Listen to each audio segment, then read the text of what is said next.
మొత్తం మీద ఫోన్ ట్యాపింగ్కి సంబంధించి నిన్న కేంద్ర హోంశాఖ సహాయ మంత్రి బండి సంజయ్ ఫోన్కు అంటే ట్యాపింగ్కి సంబంధించి సిట్ విచారణ జరిపింది.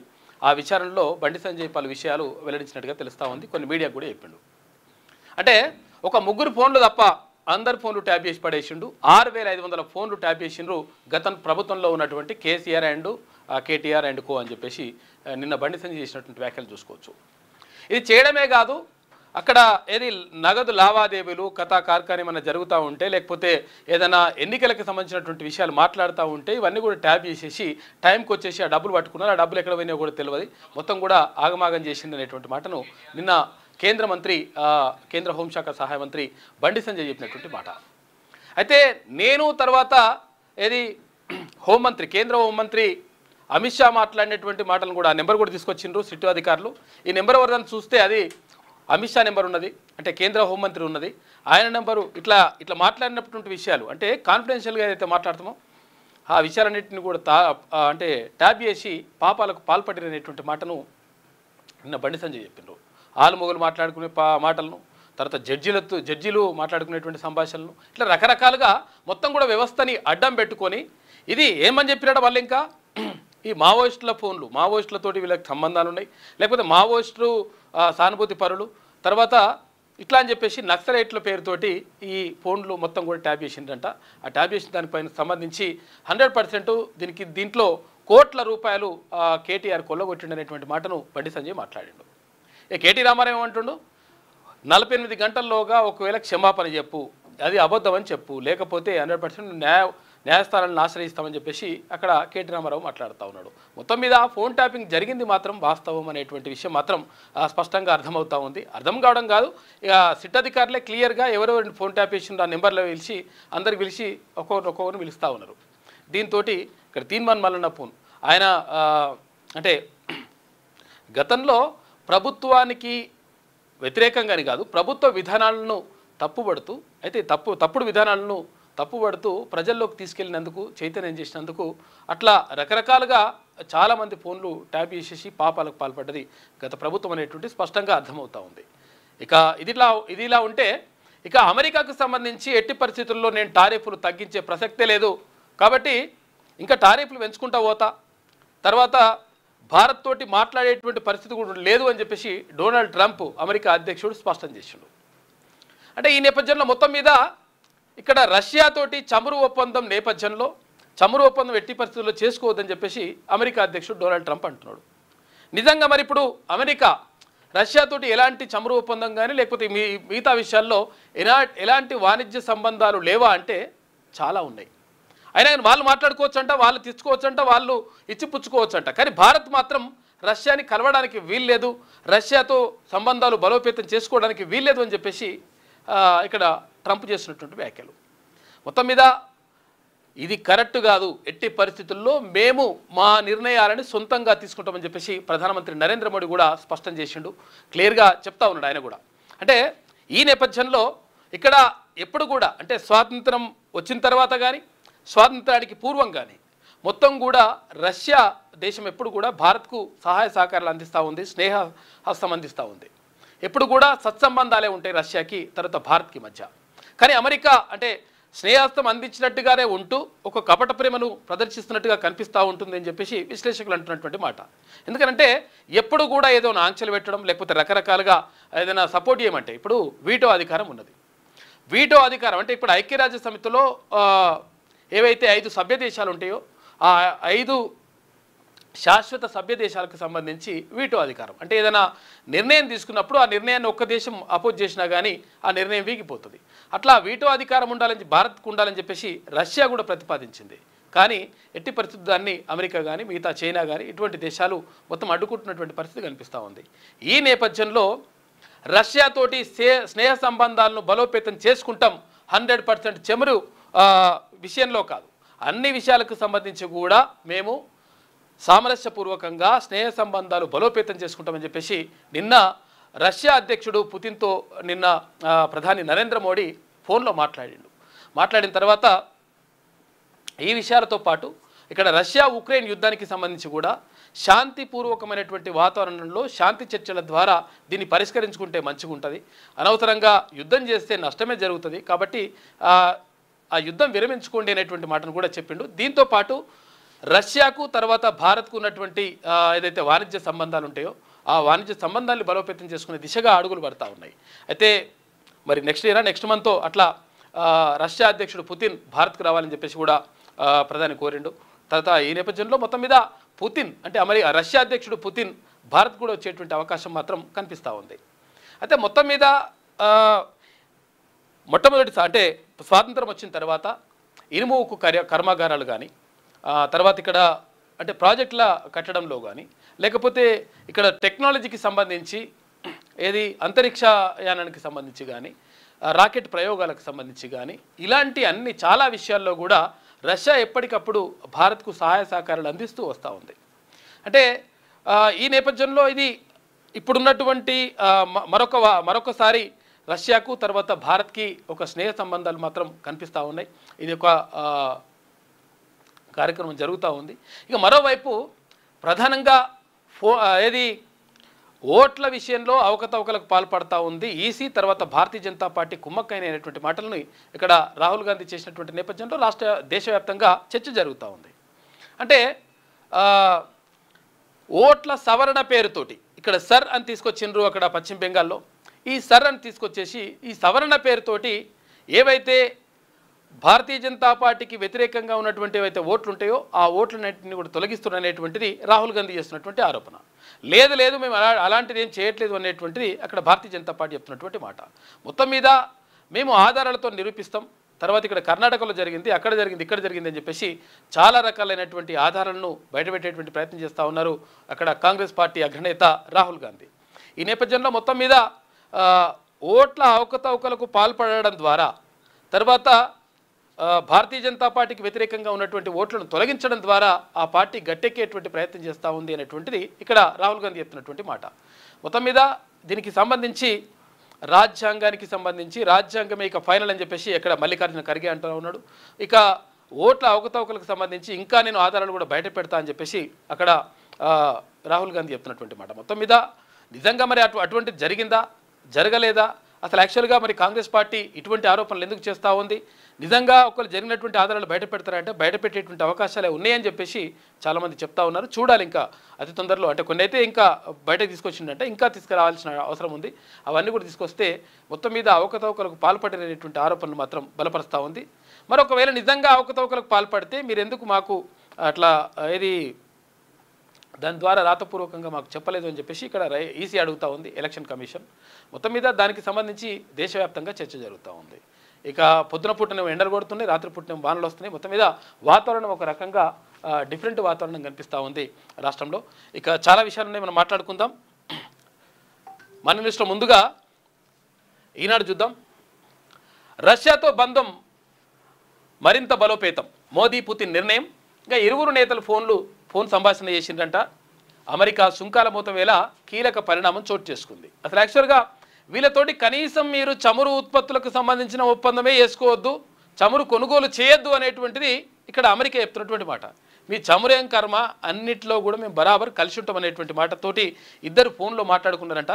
దీంతో రష్యా భారత్ బంధం బలోపేతమైనటువంటి దిశగా ముందుకెళ్తా ఉంది. అమెరికా అధ్యక్షుడు డొనాల్డ్ ట్రంప్ భారీ సుంకాలతో విడుచుకుపడుతున్న వేళ రష్యాతో స్నేహాన్ని మరింత బలోపేతం చేసుకునే దిశగా భారత్ అడుగులు వేస్తోంది. ఇక భారత ప్రధాని మోడీ శుక్రవారం రష్యా అధ్యక్షుడు పుతిన్కు ఫోన్ చేశారు. ఈ సందర్భంగా ఇరువురు నేతలు ద్వైపాక్షిక బంధం బలోపేతంతో పాటు పెట్టుబడులు, తర్వాత వాణిజ్యం, ఆర్థిక విషయాలపై చర్చించుకున్నారని ఢిల్లీ అటు మాస్కోల నుంచి విడివిడిగా విడుదలైన అధికారిక ప్రకటనలు తెలిపాయి. ఇరు దేశాల మధ్య ప్రత్యేక వ్యూహాత్మక భాగస్వామ్యాన్ని మరింత ముందుకు తీసుకెళ్లడంలో వారు తమ నిబద్ధతను చాటుకున్నట్లు తెలిసింది. ఇక ఉక్రెయిన్తో ఘర్షణ తాజా పరిస్థితిని పుతిన్ వివరించగా శాంతియుత చర్చల ద్వారా సమస్యను పరిష్కరించుకోవాలన్న తన సూచనను ప్రధాని మోడీ పునరుద్ఘాటించండు. మళ్ళీ చెప్పిండు శాంతి చర్చలు చేయండి, చేర్చి ఇక్కడ రష్యా అక్కడ ఉక్రెయిన్ యుద్ధాన్ని ఆపాలని చెప్పేసి కోరిండు. ఇక మిత్రుడు పుతిన్తో సఫలప్రదమైన సంభాషణ కొనసాగింది. పలు అంశాలపై వివరంగా మాట్లాడుకున్నాం.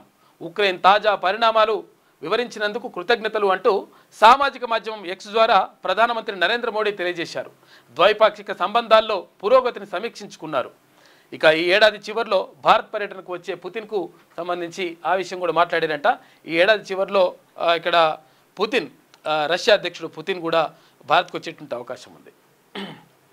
ఇక సెన్సెక్స్ 80,000 దిగువకు సుంకాల ప్రభావంతో 4,72,000 కోట్ల రూపాయలు సంపద ఆవిరి అయిపోయిందంట. ఈ స్టాక్ మార్కెట్లు ఎప్పుడు మీదికి లేస్తాయో ఎప్పుడు పడిపోతాయో తెలియదు. దారుణంగా ఉంటుంది పరిస్థితి. సుంకాల సమస్య తేలితేనే అప్పటిదాకా భారత్తో చర్చల ప్రసక్తే లేదని చెప్పేసి ట్రంప్ కరాఖండిగా చెప్తున్నాడు. భారత్పై ఇప్పటికే 2 దఫాల్లో 50% సుంకాలు విధించిన అమెరికా అధ్యక్షుడు ట్రంప్ ఇంకా శాంతించలేదు. సుంకాల సమస్య పరిష్కారం అయితేనే భారత్తో వాణిజ్య ఒప్పందంపై చర్చలకు సిద్ధమవుతామని ప్రకటించారు. ఈ సమస్య తేలినంత వరకు కూడా భారత్ తోటి సంబంధాలు బలోపేతం అసలు కానే కాదు అని చెప్పేసి మాట్లాడే ప్రసక్తి లేదని చెప్పేసి ఇక్కడ ట్రంప్ అంటా ఉన్నాడట. ఇక మరో ప్రధానమైనటువంటి వార్త, అది వ్యవస్థీకృత దోపిడీ. ఓటర్ల జాబితా సవరణ పేరుతో ఈసీ రాజద్రోహం చేసిందని చెప్పేసి రాహుల్ గాంధీ ఆరోపిస్తున్నాడు. సమయం వచ్చినప్పుడు ఎవరిని విడిచిపెట్టం రాహుల్ గాంధీ. ఇక మీ ఆరోపణలపై డిక్లరేషన్ ఇవ్వండి, కాంగ్రెస్ అగ్రనేతకు ఈసీ సూచన చేసిందంట. లేదంటే జాతికి క్షమాపణ చెప్పాలని డిమాండ్ చేసింది ఎలక్షన్ కమిషన్. ఎన్నికల సంఘం అంటే ఈసీ భారతీయ జనతా పార్టీపై కాంగ్రెస్ అగ్రనేత రాహుల్ గాంధీ మరోసారి తీవ్ర విమర్శలు గుప్పించారు. బీహార్లో చేపట్టిన ఓటర్ల జాబితా ప్రత్యేక ముమ్మర సవరణ కార్యక్రమాన్ని అంటే ఎస్ఐఆర్ వ్యవస్థీకృత ఓట్ల చోరీగా అభివర్ణించారు. ఈ దిశగా ఈసీ చేస్తున్నది రాజద్రోహమని, ఇందుకు పాల్పడుతున్న వారెవరిని సమయం వచ్చినప్పుడు వదిలిపట్టే విధి లేదని హెచ్చరించారు. పేదల ఓట్ల హక్కును హరించే లక్ష్యంతో ఈసీ అటు భారతీయ జనతా పార్టీతో బహిరంగంగా కుమ్మక్కవుతోందని తీవ్ర ఆరోపణలు చేశారు. కర్ణాటకలో చోటు చేసుకున్న ఓట్ల అక్రమాలపై స్థానిక ప్రభుత్వం విచారణ చేపట్టిందన్నారు. ఈ నేపథ్యంలో ఓట్ల చోరీ అంశంపై తన సంతకంతో కూడిన రాతపూర్వక డిక్లరేషన్ను దాఖలు చేయాలని రాహుల్కు ఈసీ సూచించింది. తన యూట్యూబ్ ఛానల్లో విడుదల చేసిన వీడియోలోనూ కర్ణాటక రాజధాని బెంగళూరులోని స్వాతంత్ర ఉద్యానవనంలో ఓట్ల దోపిడీని నిరసిస్తూ కాంగ్రెస్ శుక్రవారం చేపట్టిన ర్యాలీలోనూ ఆయన మాట్లాడారు. ఒక వ్యక్తి ఒక ఓటును కాలరాస్తున్న ఈసీ అని చెప్పేసి ఇక్కడ రాహుల్ గాంధీ ఆరోపిస్తూ ఉన్నారు. ఎన్నికల సమయంలో ఓట్ల దోపిడీకి పాల్పడడం ఒక నేరం. మీరు ఈ నేరం నుంచి తప్పించుకోలేరు, డేటాను దాచలేరు. కర్ణాటక ప్రభుత్వం ఈ అక్రమాలపై విచారణ చేపడుతుంది. రాజ్యాంగ మౌలిక సూత్రాల్లో ఒకటైన ఒక వ్యక్తి ఒక ఓటును ఎన్నికల కమిషన్ కాలరాస్తుందని చెప్పేసి రాహుల్ గాంధీ ర్యాలీలో మాట్లాడినట్ట. మొత్తం మీద ఇక్కడ బెంగళూరులో శుక్రవారం నిర్వహించిన ర్యాలీలో రాజ్యాంగమే మార్గదర్శకం అని చెప్పేసి రాజ్యాంగాన్ని చూపిస్తున్నటువంటి బుక్ను చూస్తున్నటువంటి విషయాన్ని మనం ఇక్కడ చూసుకోవచ్చు. మొత్తం మీద వ్యవస్థీకృత దోపిడీ అంటే అసలు యాక్చువల్గా అక్రమంగా కాకుండా సక్రమంగా అంటే అధికారికంగా నేరాలకు పాల్పడుతుంది. అధికారికంగా ఈ సవరణ చేసి పేరుతోటి మొత్తం కూడా ఓట్లను తొలగించేసి దోపిడీకి పాల్పడుతోంది అక్కడ భారతీయ జనతా పార్టీ, ఇటు కేంద్ర ఎన్నికల సంఘం అని చెప్పేసి అక్కడ రాహుల్ గాంధీ ఆరోపిస్తూ ఉన్నారు.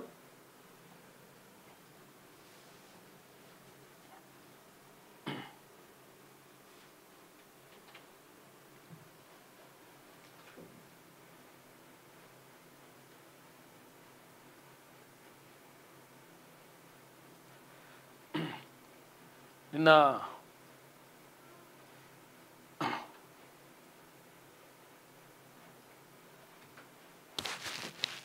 Here are 5 questions to the Election Commission of India. Instead of threatening us, threatening me, answer these 5 questions. Number 1, why are you not giving voter lists in digital machine readable format to the people of India? Number 2, why are you destroying video evidence? Number 3, why is ECI ఓటర్ల జాబితా ఎందుకు ఇవ్వట్లేదు, తర్వాత ఎందుకు ఓట్లను destroy చేస్తున్నారు? committing massive fraud in the voter lists? Number 4, why is ECI threatening opposition instead of answering our questions? And finally, why is ECI behaving like an agent of the BJP? Namaskar. మొత్తం కూడా ఎన్నికల commission అక్కడ BJP agent లాగా పనిచేస్తుంది అని చెప్పేసి రాహుల్ గాంధీ అంటా ఉన్నాడు. नमस्कार, मैं राजनीतिक परिवार में पैदा हुआ, जब मैं छोटा सा था 1980 में प्रियंका और मैं घर में लेई बनाते थे, रात को निकलकर पोस्टर चिपकाते थे। चुनाव समझता हूँ, 20 साल से मैं स्वयं चुनाव लड़ रहा हूँ। पोलिंग कैसे होती है, पोलिंग बूथ कैसे मैनेज किया जाता है, वोटर लिस्ट, फॉर्म 17, ये सब मैं गहराई से समझता हूँ। कुछ समय पहले हमें दाल में काला लगा। चुनाव के नतीजे आते थे, मूड एक तरीके का होता था, रिजल्ट दूसरे तरीके का। मुझे याद है उत्तराखंड में हम चुनाव हारे। ఎక్కడెక్కడ ఎలా జరిగింది ఏం కథ అనే విషయాన్ని ఇక్కడ రాహుల్ గాంధీ వివరిస్తూ ఉన్నారు. అయితే నిన్న ఇక్కడ అంటే కర్ణాటక ఎన్నికలకు సంబంధించి కర్ణాటకలో నిర్వహించినటువంటి ర్యాలీలో నిన్న మాట్లాడిండు బెంగళూరులో. మొత్తం మీద అది వ్యవస్థీకృత దోపిడీ అని చెప్పేసి రాహుల్ గాంధీ ఆరోపిస్తున్నాడు. ఇక నెల రోజుల్లో కొత్త రైల్వే జోన్ నోటిఫికేషన్ అంట. డిసెంబర్ లేదా సంక్రాంతికి అపాయింటెడ్ డే ఉంటుందంట. దక్షిణ మధ్య రైల్వే పునర్విభజన, దక్షిణ కోస్తా జోన్ ఏర్పాటు వేగవంతం. కొత్త జోన్కి పిహెచ్ఓడీల నియామకం షురూ అయిందని చెప్పేసి ఒక వార్త కనిపిస్తూ ఉంది. దక్షిణ మధ్య రైల్వే పునర్విభజన, విశాఖపట్నం కేంద్రంగా దక్షిణ కోస్తా జోన్ ఏర్పాటు ప్రక్రియ వేగవంతం అవుతుంది. అయితే కొత్త జోన్కు జూన్లో జీఎంగా సందీప్ మాథూర్ను నియమించిన రైల్వే బోర్డు ఇప్పుడు విభాగాధిపతుల నియామకంపై దృష్టి సారించిందట. ప్రిన్సిపల్ చీఫ్ ఎలక్టరల్ ఇంజనీర్గా ఏపీ శర్మను బుధవారం నియమించింది. కొద్ది రోజుల క్రితం ప్రిన్సిపల్ ఇదంతా కూడా నియమించేసి మొత్తం మీద ముందుకెళ్తా ఉన్నారంట. కొత్త రైల్వే జోన్ నోటిఫికేషన్కు సంబంధించి నెల రోజుల్లో జరుగుతుందంట. క్వశ్చన్ మార్క్తో ఉంది, మరి చూడాలి. ఇక గాజా స్వాధీనం, ఇజ్రాయెల్ ప్రధాని ప్రతిపాదనకు ఆ దేశ భద్రతా కేబినెట్ ఆమోదం తెలిపిందట. ఖండించిన ప్రపంచ దేశాలు. దాదాపు 22 నెలలుగా కొనసాగుతున్న గాజా యుద్ధంలో మరో కీలక మలుపు. ఇప్పటి వరకు హమాస్ నియంత్రణకు, బందీల విడుదలకు సైనిక ఆపరేషన్లు నిర్వహిస్తూ వచ్చిన ఇజ్రాయెల్ ఇక గాజాను పూర్తిగా తన సైనిక నియంత్రణలో తెచ్చుకునే దిశగా పావులు కలుపుతుంది. అందులో భాగంగా గురువారం రాత్రి సమావేశమైన ఇజ్రాయెల్ కేబినెట్ గాజా సిటీని పూర్తిగా స్వాధీనం చేసుకోవాలని నిర్ణయించింది. ఇజ్రాయెల్ ప్రధాని నెతన్యాహు ప్రతిపాదించిన ఈ ప్రణాళికకు కేబినెట్లో మెజారిటీ సభ్యులు ఆమోదముద్ర వేశారు. గాజా సిటీ స్వాధీనానికి ప్రత్యామ్నాయంగా తెచ్చిన ప్రతిపాదనలతో హమాస్ ఓటమి సాధ్యం కాదని, బందీల విడుదల కూడా జరగదని భద్రతా కేబినెట్ మెజారిటీ మంత్రులు ఆమోదించారట. మొత్తం మీద గాజాను స్వాధీనం చేసుకోవాలని చెప్పేసి డిసైడ్ అయిపోయింది. ముగ్గురు తప్ప అందరూ బాధితులే. చూసుకో ఎట్లున్నది లెక్క. ముగ్గురు తప్ప అందరు బాధితులేనట. కుమార్తె అల్లుడిని వదలకుండా ఫోన్లపై నిఘా ఉంచారు. ఫోన్ ట్యాపింగ్తో కేటీఆర్ కోట్ల రూపాయలు తీసుకున్నారు. బండి సంజయ్ ఆరోపణ. సిట్కు వాంగ్మూలం కూడా ఇచ్చింది నిన్న కేంద్ర మంత్రి. భరాసా ప్రభుత్వంలో కేసీఆర్, కేటీఆర్, సంతోష్ రావుల ఫోన్లు తప్ప అందరి ఫోన్లు ట్యాప్ అయ్యాయని కేంద్ర హోంశాఖ సహాయ మంత్రి బండి సంజయ్ ఆరోపించారు. ఇక ట్యాపింగ్ భయంతో హరీష్ రావు ఏడాది పాటు ఫోన్ వినియోగించలేదన్నారు. ఫోన్ల అక్రమ ట్యాపింగ్ కేసులో సిట్ ఎదుట వాంగ్మూలం ఇచ్చేందుకు బండి సంజయ్ శుక్రవారం దిల్కుషా అతిథి గృహానికి వచ్చారు. అనంతరం అక్కడే మీడియాతో మాట్లాడారు. నా వద్ద ఉన్న ఆధారాలతో సిట్కు నివేదిక ఇచ్చాను. కేసీఆర్ ప్రభుత్వంలో అత్యధికంగా నా ఫోన్ కాల్స్నే ట్యాప్ చేశారు. నేనే తొలి బాధితుడిని. ఢిల్లీ నుంచి నాకు మా సిబ్బందికి వచ్చిన ఫోన్లను ట్యాప్ చేశారు. మావోయిస్టుల నియంత్రణకు వినియోగించాల్సినటువంటి ఏదైతే ఉంటుందో ఆ మావోయిస్టుల నియంత్రణ కోసం చేస్తున్నామని చెప్పేసి అందరి ఫోన్లు ట్యాప్ చేశారని చెప్పేసి నిన్న బండి సంజయ్ ఆరోపిస్తూ ఉన్నాడు. సిట్ విచారణకు వెళ్తూ సీల్డ్ కవర్ను చూపిస్తున్న కేంద్ర మంత్రి బండి సంజయ్ అని చెప్పేసి ఇక్కడ వార్తను చూసుకోవచ్చు. మొత్తం మీద ముగ్గురు ఫోన్లేనట. ఎవరిది? కేసీఆర్ది, కేటీఆర్ది, తర్వాత ఇక్కడ సంతోష్ రావు తప్ప మిగతా అన్ని ఫోన్లు ట్యాప్ చేసిందని చెప్పేసి, చాలా ఫోన్లు ట్యాప్ చేసిందని చెప్పేసి ఇక్కడ బండి సంజయ్ అంటా ఉన్నాడు.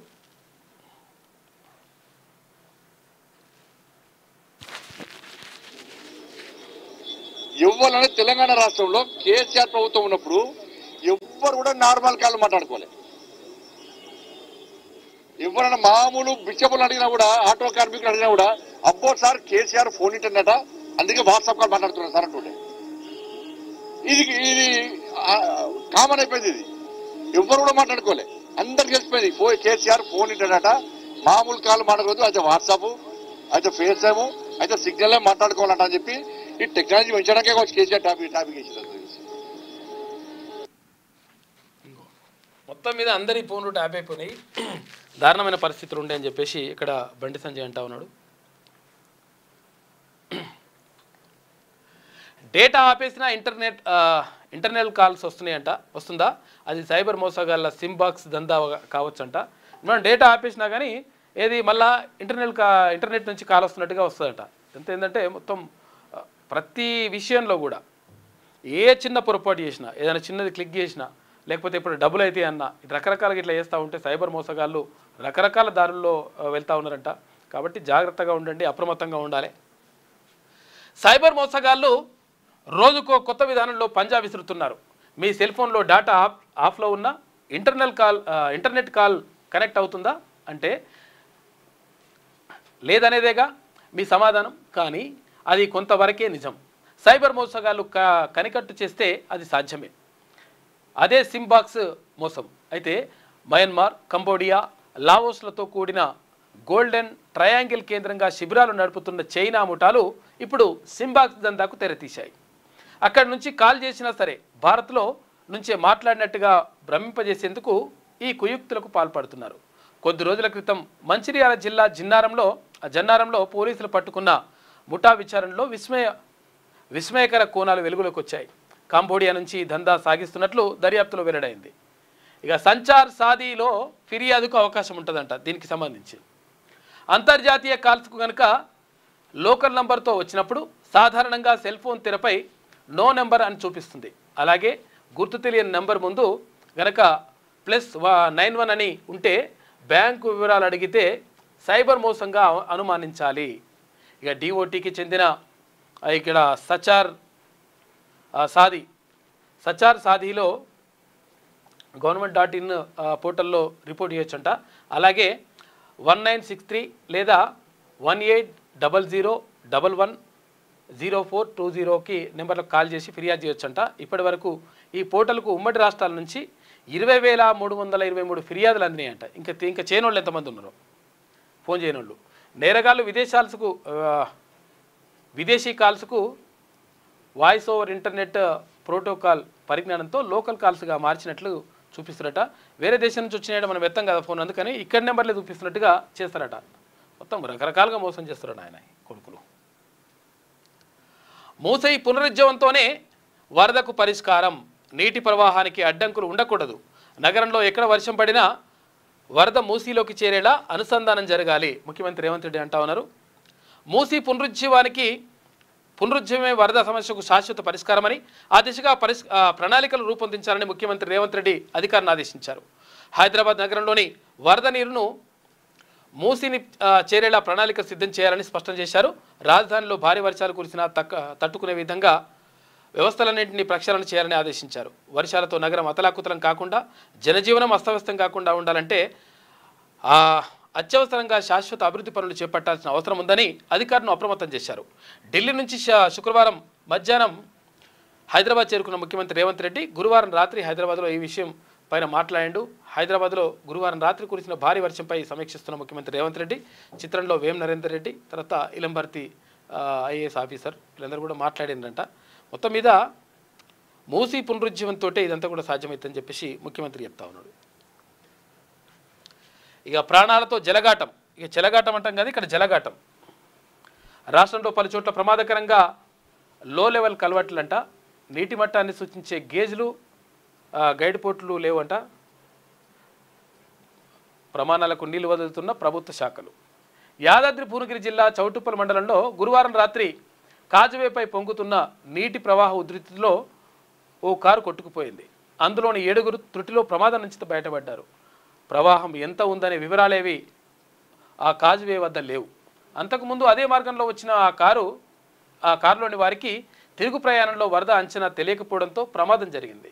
గత ఏడాది ఆగస్టు నెలాఖరున మహబూబాబాద్ జిల్లా మరిపేట మండలంలో రాత్రిపూట ఆకేరువాగు ప్రవాహాన్ని దాటుతూ కారు కొట్టుకుపోవడంతో తండ్రి కూతురు మరణించారు. రాష్ట్రంలో కొన్నేళ్లుగా ఇలాంటి ప్రమాదాలు చోటు చేసుకుంటూనే ఉన్నాయి.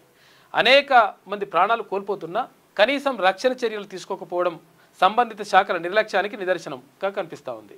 ఈ రాష్ట్రంలో రోడ్లు, భవనాలు, పంచాయతీరాజ్ శాఖల పరిధిలో ఉన్నటువంటి ఎంత కూడా రకరకాలుగా జరుగుతూ ఉందంట. దాన్ని పట్టించుకోవట్లేదని చెప్పేసి అంటున్నారు.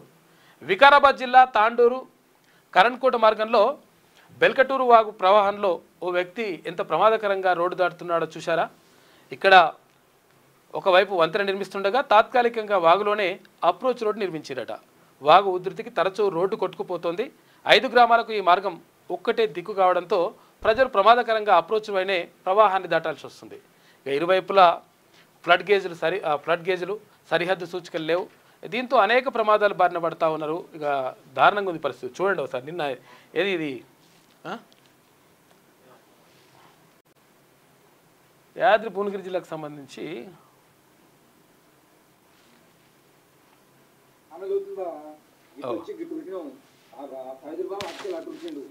కారు కొట్టుకోతుంది చూడు. కారు తాడుగట్టి పెట్టినట్టు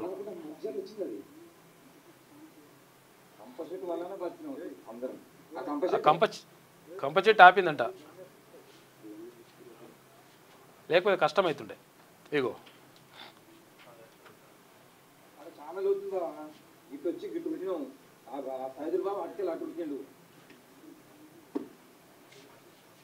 సైదులు బాగా అటు ఆడ పట్టుకోకుంటే సగం బాబు ఎప్పుడు కాకుండా మధ్యలో వచ్చింది. అది కంప చెట్టు వల్లనే బతికినాం అందరం. ఆ కంప చెట్టే ఇట్లా కలవట్ల పరిస్థితి అట్లున్నదని చెప్పేసి ఈనాడులో కథనం కనిపిస్తూ ఉంది. నిజంగా కూడా పరిస్థితి అట్లనే ఉన్నది చాలా దగ్గరలో. ట్రంప్తో ఎలా డీల్ చేయాలో మోడీకి చెబుతా అని చెప్పేసి నెతన్యాహు అంటుండట.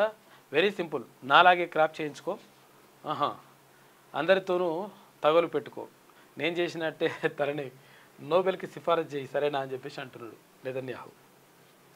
ఇది ఈనాడులో ఉన్నటువంటి ప్రధాన కథనాలు. అయితే సారీ వెలుగు దినపత్రిక చూద్దాం. ఇక పుతిన్కు మోడీ ఫోన్, భారత్ రష్యా సంబంధాలను బలోపేతం చేయడంపై చర్చ. ఇక ఈ ఏడాది చివరిలో ఇండియాకు రావాలని పిలుపు. బ్రెజిల్ అధ్యక్షుడితోనూ ఫోన్లో మాట్లాడిన ప్రధానమంత్రి నరేంద్ర మోడీ. ప్రధానమంత్రి నరేంద్ర మోడీ శుక్రవారం రష్యా అధ్యక్షుడు వ్లాదిమిర్ పుతిన్తో ఫోన్లో మాట్లాడారు. ఈ సందర్భంగా ఇద్దరు నేతలు భారత్ రష్యా మధ్య ఉన్న సంబంధాలను మరింత బలోపేతం చేయడంపై చర్చించారు. ఉక్రెయిన్తో రష్యా చేస్తున్న యుద్ధ వివరాలను మోడీకి పుతిన్ తెలుపగా శాంతియుతంగా సమస్యను పరిష్కరించుకోవాలని మోదీ సూచించారు. పుతిన్తో ఫోన్లో మాట్లాడిన విషయాలను మోడీ ట్వీట్లో చెప్పిండంట. మొత్తం మీద ఇక్కడ భారత్ రష్యా సంబంధాలు మరోసారి బలోపేతం దిశగా ముందుకెళ్తా ఉన్నాయి. ఫోన్ ట్యాపింగ్ను అడ్డు పెట్టుకొని వేల కోట్ల రూపాయల అక్రమాలు, వ్యాపారాలు, కాంట్రాక్టర్లను బ్లాక్మెయిల్ చేసిండ్రు, ఎన్నికల్లో పట్టుబడ్డ డబ్బును పక్కదారి పట్టించిండ్రు. కేసీఆర్ కేటీఆర్ దుర్మార్గాలకు ఈ కేసే నిదర్శనం అని చెప్పేసి బండి సంజయ్ ఆరోపిస్తూ ఉన్నారు. నాటి మంత్రులు, ఎమ్మెల్యేలు, జడ్జీలను వదిలిపెట్టలే, వాయు వరుసలు మరిచి సొంత బిడ్డ ఫోన్ను విన్నరు. రేవంత్ కూడా బాధితుడే, ఆయనను సిట్ విచారించాలి. ఇక స్కామ్లపై కమిషన్లు వేస్తున్న సర్కార్ చర్యలు తీసుకోవట్లే. కేసును సిబిఐకి ఇస్తే కేసీఆర్ కేటీఆర్ను జైల్లో పెట్టేవాళ్ళం.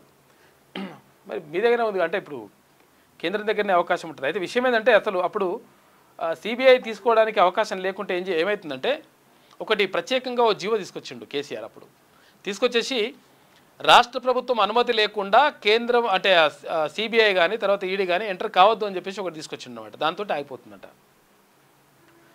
కేసును సిబిఐకి ఇస్తే కేసీఆర్ కేటీఆర్ను జైల్లో పెట్టే వాళ్ళం.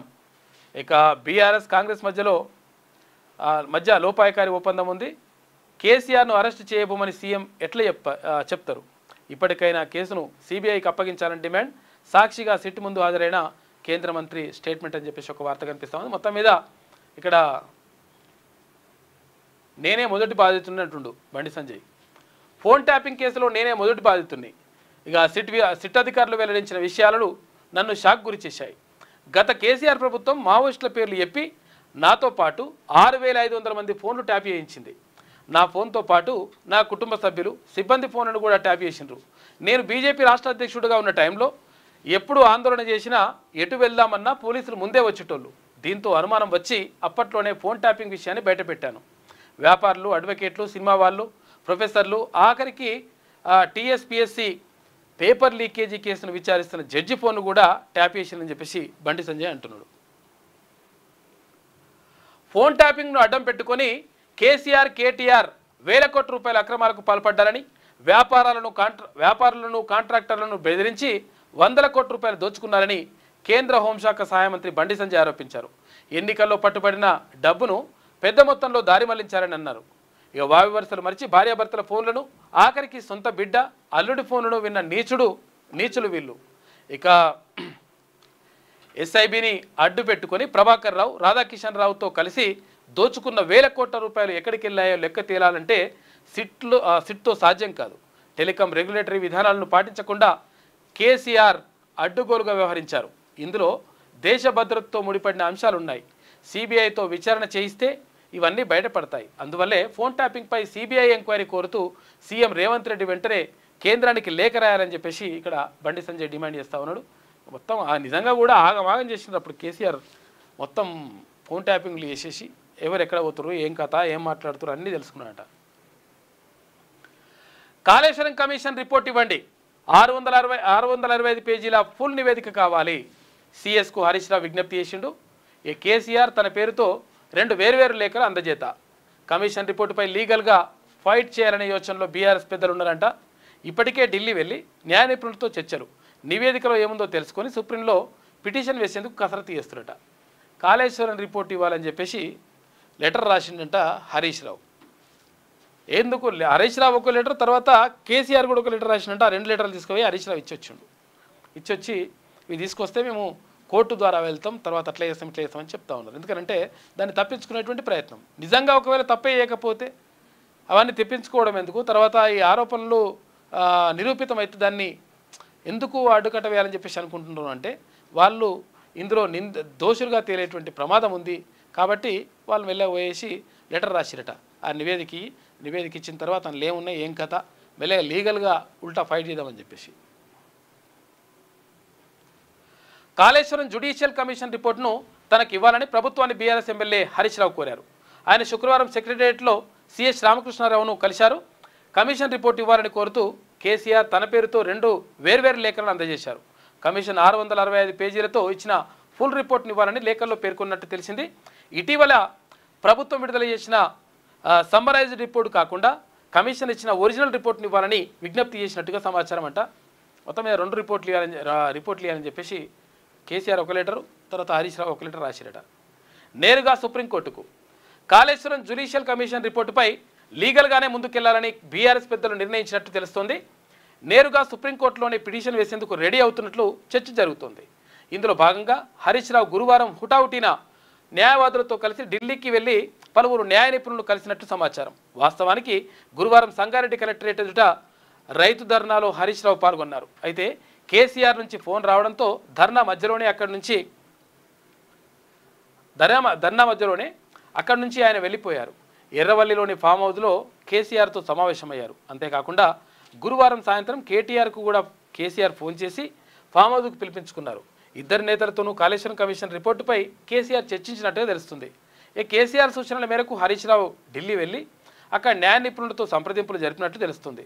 వారిచ్చిన సూచనలతోనే కమిషన్ రిపోర్టును తమకు ఇవ్వాలని ప్రభుత్వానికి లేఖలు రాశారని చెప్పేసి తెలుస్తూ ఉంది. ఇక్కడ పెద్ద అడ్వకేట్లు ఉంటారు కదా, వాళ్ళతో మాట్లాడి లీగల్ ఒపీనియన్ తీసుకున్నారంట. ఎట్లా చేద్దాం ఏం కథ, మనం ఎట్లాగైనా మునుగుతాట్టున్నాం, గ్యారంటీగా లోపలికి పోయే పరిస్థితి కనిపిస్తూ ఉంది, మరి ఏం చేద్దామంటే వాళ్ళు అడ్వైజ్ చేసిరట. దాంతో రిపోర్ట్ తీసుకొని ఇక మళ్ళీ ఏం చేయాలనేటువంటి దానిపైన కొట్లాడుతారట. సిఐడి కస్టడీలో హెచ్సిఏ సెక్రటరీ దేవరాజ్ అంట. హైదరాబాద్ క్రికెట్ అసోసియేషన్ అధ్యక్ష ఎన్నికల్లో నిబంధనల ఉల్లంఘన, నిధుల గోల్మాల్ వ్యవహారంలో సిఐడి అధికారులు దర్యాప్తు ముమ్మరం చేశారు. ఇక హెచ్సిఏ సెక్రటరీ దేవరాజ్ రామచందర్ను 7 రోజుల పాటు కస్టడీకి తీసుకొని విచారిస్తున్నారంట. ఏది హైదరాబాద్ క్రికెట్ అసోసియేషన్లో మొత్తం అవకతవకలకు పాల్పడిన దాంట్లో ఈయన కూడా కీలకంగా ఉన్నాడు. 15 రోజులు దెంకపోయాడు, ఎక్కడనో వెళ్ళిపోయాడు. ఇక హిందీకి వ్యతిరేకంగా తమిళనాడు విద్యా విధానం. తమిళనాడు సర్కార్ కొత్త విద్యా విధానాన్ని ప్రవేశపెట్టింది. నేషనల్ ఎడ్యుకేషన్ పాలసీకి వ్యతిరేకంగా ద్విభాషా విధానానికి ప్రాధాన్యం ఇచ్చారు. మాతృభాష తమిళంతో పాటు ఇంగ్లీష్, ఏఐ సైన్స్కు అధిక ప్రాధాన్యం ఇచ్చేలా కొత్త పాలసీని రూపొందించినట. అసలు మొదటి నుంచి కూడా హిందీని వ్యతిరేకిస్తుంది ఎవరు అంటే తమిళనాడు వాళ్ళు. తమిళ భాష మీద వాళ్ళకు అమితమైనటువంటి అభిమానం ఉంటుంది, భాషాభిమానం ఉంటుంది. అంటే ఇక్కడ హిందీని రాజభాష చేస్తా అని చెప్పేసి అప్పుడు ప్రతిపాదన పెడితే లేదు దేశవ్యాప్తంగా తమిళాన్ని రాజభాష చేయాలని చెప్పేసి డిమాండ్ చేసిండ్రు తమిళులు. అయితే ఈ నేపథ్యంలో మొత్తం మీద ఫస్ట్ నుంచి హిందీని వ్యతిరేకిస్తూ వస్తూ ఉన్నారు. అయితే నిజంగా కూడా త్రిభాషా సూత్రం ఇప్పుడు అమలు అవుతూ ఉంది. త్రిభాషా సూత్రం అంటే ఏంటిది? 3 భాషల్ని పాఠశాల విద్యలో అందిస్తారు. అంటే 3 భాషలు అంటే ఏంటి? ఇప్పుడు మనకు మాతృభాష తెలుగు, తర్వాత ద్వితీయ భాష ఏది హిందీ, తర్వాత థర్డ్ లాంగ్వేజ్ లేకపోతే ఇంగ్లీష్, లేకపోతే సెకండ్ లాంగ్వేజ్ ఇంగ్లీష్, లేకపోతే థర్డ్ లాంగ్వేజ్, ఇట్లా 3 భాషలు పెడతారు. త్రిభాషా సూత్రం 3 భాషల సూత్రాన్ని మనం అమలు చేస్తూ ఉన్నాం.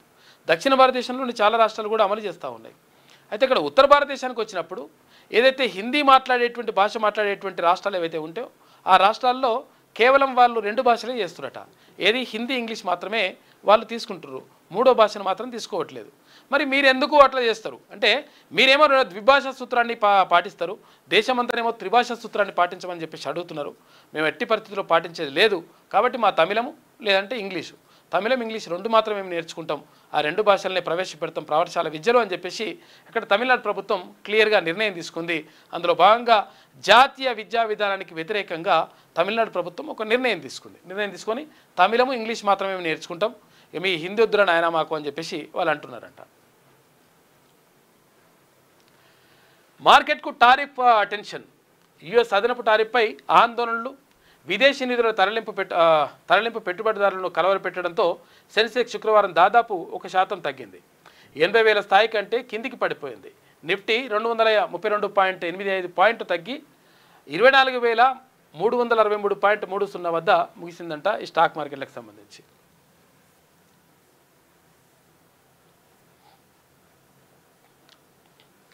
ఓట్ల దొంగలకు శిక్ష తప్పదు, ఏదో ఓ రోజు వారందరిపై చర్యలు తీసుకుంటాం.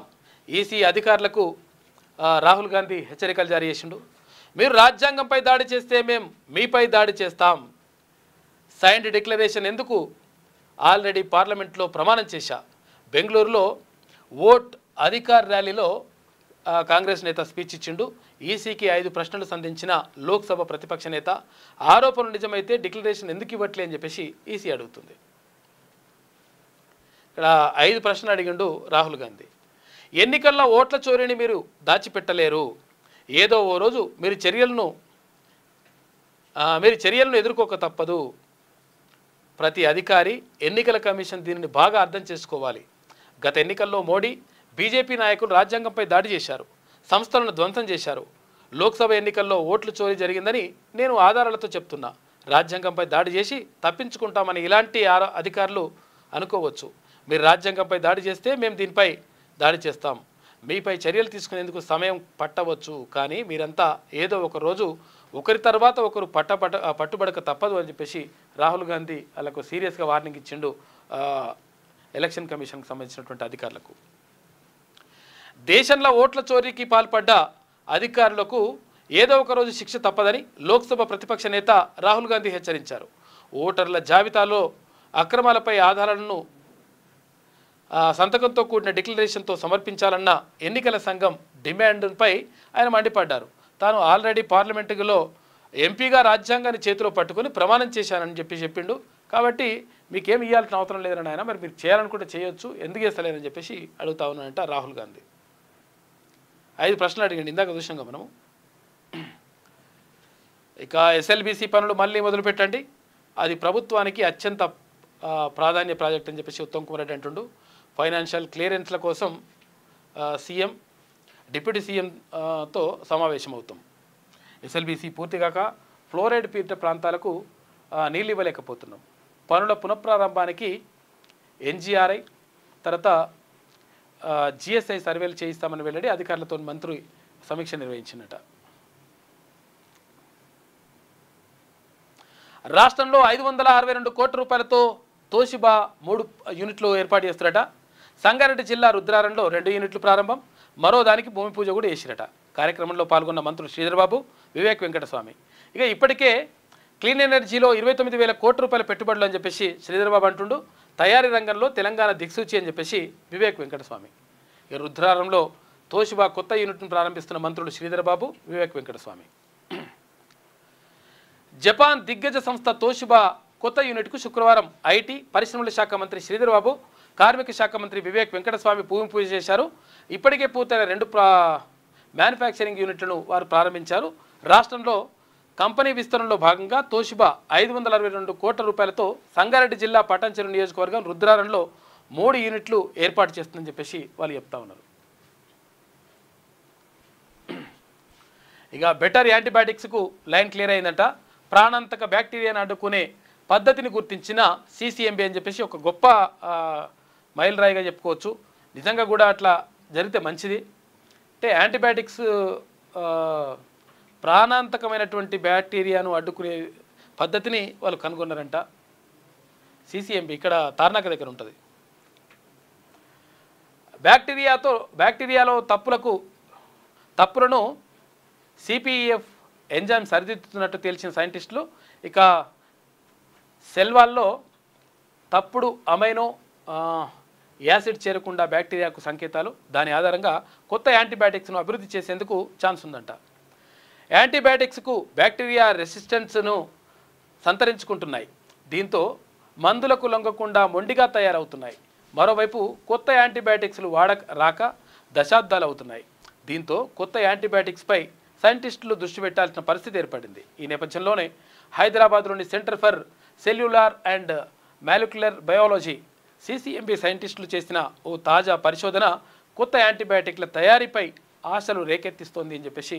అంటే ఇప్పుడు అసలు యాక్చువల్గా విషయం ఏదైతుందంటే వాడిన మందులే మళ్ళీ వాడితే వాటికి అలవాటు అవుతున్నాయట. ఏవి క్రిములు కూడా ఈ అలవాటు అయిపోయి దాన్ని తట్టుకుంటున్నాయంట. ఈ తట్టుకుంటే ఎట్లా అని చెప్పేసి మళ్ళీ కొత్తవి తయారు చేస్తే బాగుంటుందని చెప్పేసి కొత్త యాంటీబయాటిక్స్ను తయారు చేస్తూ ఉన్నారు CCMB వాళ్ళు. వచ్చే ఎన్నికల్లో మీరేమి హామీలు ఇవ్వకండి సార్, మీకంటే బాగా AI ఇస్తుందంట, దాన్ని వాడేద్దామని చెప్పేసి అంటున్నాడు. నువ్వు హామీలు ఇస్తే మంచిగా లేదు, AI మంచిగా ఇస్తుందట నాయకుల కంటే. ఇది వెలుగు దినపత్రికలో ఉన్నటువంటి ప్రధాన కథనాలు. అయితే ఒకసారి ఆంధ్రజ్యోతి చూద్దాం. రసాయన ఎరువులకు నానో తోడు, ఇక పోషకాలు ఎక్కువ, పర్యావరణానికి మేలు. రసాయన ఎరువులతో నష్టాలేదు అధికం. నానో యూరియాలో 80 నుంచి 90% పోషకాలు ఉన్నాయంట. రసాయన యూరియాలో 30 నుంచి 40% మాత్రమే. రసాయన యూరియా 75%, నానో 25% వాడకం మేలంట. పంట ప్రాథమిక దశలో నానో వాడవద్దు, ఆఖరి దశలో వాడితే ప్రయోజనం ఉంటుందని చెప్పేసి వ్యవసాయ శాస్త్రవేత్తలు సిఫారసు చేస్తూ ఉన్నారు.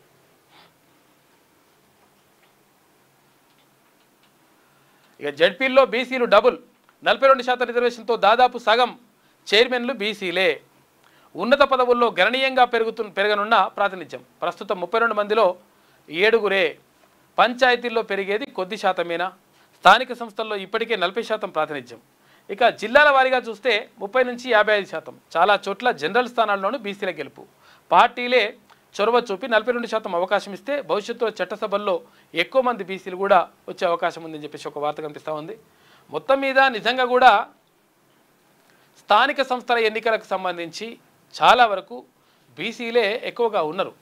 కారణం ఏంటి అంటే ఇక్కడ ప్రజల అభిమానాన్ని డైరెక్ట్గా చూరగొనేది బీసీలు అనేటువంటిది ఇక్కడ స్పష్టంగా అర్థమవుతూ ఉంది. అయితే ఈ 42% రిజర్వేషన్ పార్టీల పరంగా ఇస్తే నష్టం జరుగుతుంది. ఎందుకంటే చాలామంది అనుకోవచ్చు పార్టీల పరంగా ఇస్తే ఏమవుతుంది, లేకపోతే ఏ పరంగా ఇస్తే ఏమైతే 42% ఇస్తే అయితే ఇస్తారు కదా అని కొంతమందికి అనిపిస్తుంది. కానీ 42% రిజర్వేషను అన్ని పార్టీలు అంటే అసలు యాక్చువల్గా ప్రభుత్వం అంటే ఎన్నికల సంఘమే పెట్టేస్తే అంటే అక్కడ ప్రభుత్వమే అది నిర్ణయిస్తే ఏమైతుందంటే అన్ని పార్టీలు కూడా ఆయా స్థానాల్లో గ్యారంటీగా తప్పని పరిస్థితుల్లో తప్పకుండా అక్కడ 42% మంది బీసీల ప్రజాప్రతినిధులే వస్తారు. ఇక అట్లా కాకుండా పార్టీల పరంగా ఇచ్చిననుకో ఈడొక ఓడిపోయే దగ్గర ఇస్తారనమాట. ఎందుకంటే యాకుత్పుర, చాంద్రాయణగుట్ట, చార్మినార్, మలక్పేట ఇట్లా ఉంటాయి కదా. ఇటువంటి చోట్ల అంటే ఏదైతే ఇప్పుడు ఇక్కడ పాత బస్తీ లాంటి చోట్ల బీసీలకు ఎట్లయితే ఇచ్చిండ్రో ఇక్కడ ఓడిపోయే స్థానాల్లో ఆయా పార్టీలు బీసీలకు రిజర్వేషన్లు ఇస్తాయి. దీంతో ఏమవుతుంది, బీసీలను ఓడగొట్టేటువంటి ప్రయత్నం చేస్తారనమాట. కాబట్టి అది కాకుండా పార్టీల పరంగా కాకుండా మొత్తం పూర్తి స్థాయిలో 42% రిజర్వేషన్ ఇచ్చినప్పుడు మాత్రమే ఇక్కడ 42% మంది వీళ్ళు వస్తారు ఆటోమేటిక్గా.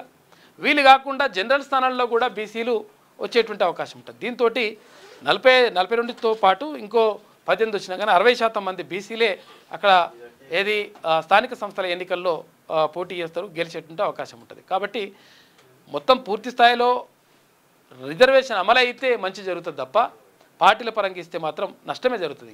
ఇంకెందుకంటే పరిమితం చేసేటువంటి ప్రయత్నం చేస్తారు.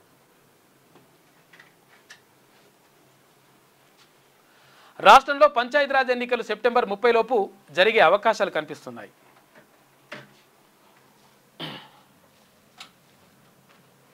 పార్టీల పరంగా ఇస్తే ఎట్లుంటుంది?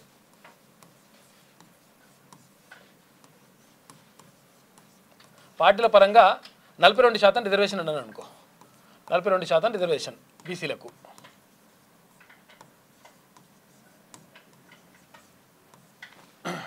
ఇది మొత్తం ఓవరాల్గా బీసీలకు 42% రిజర్వేషన్ పూర్తి స్థాయిలో ఒకవేళ ప్రభుత్వమే నిర్ణయం తీసుకొని ఓకే చేసిరు అనుకో, ఇది రిజర్వేషన్ కాదు, ఇది టికెట్లు.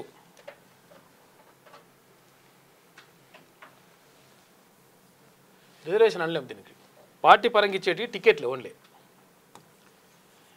ఈ టికెట్లు ఎక్కడిస్తారంటే ఏదైతే ఓడిపోయే దగ్గర ఉంటుందో ఆ ఓడిపోయే చోట్ల ఇస్తారు. ఓడిపోయేది ఎక్కడెక్కడ ఓడిపోతాయో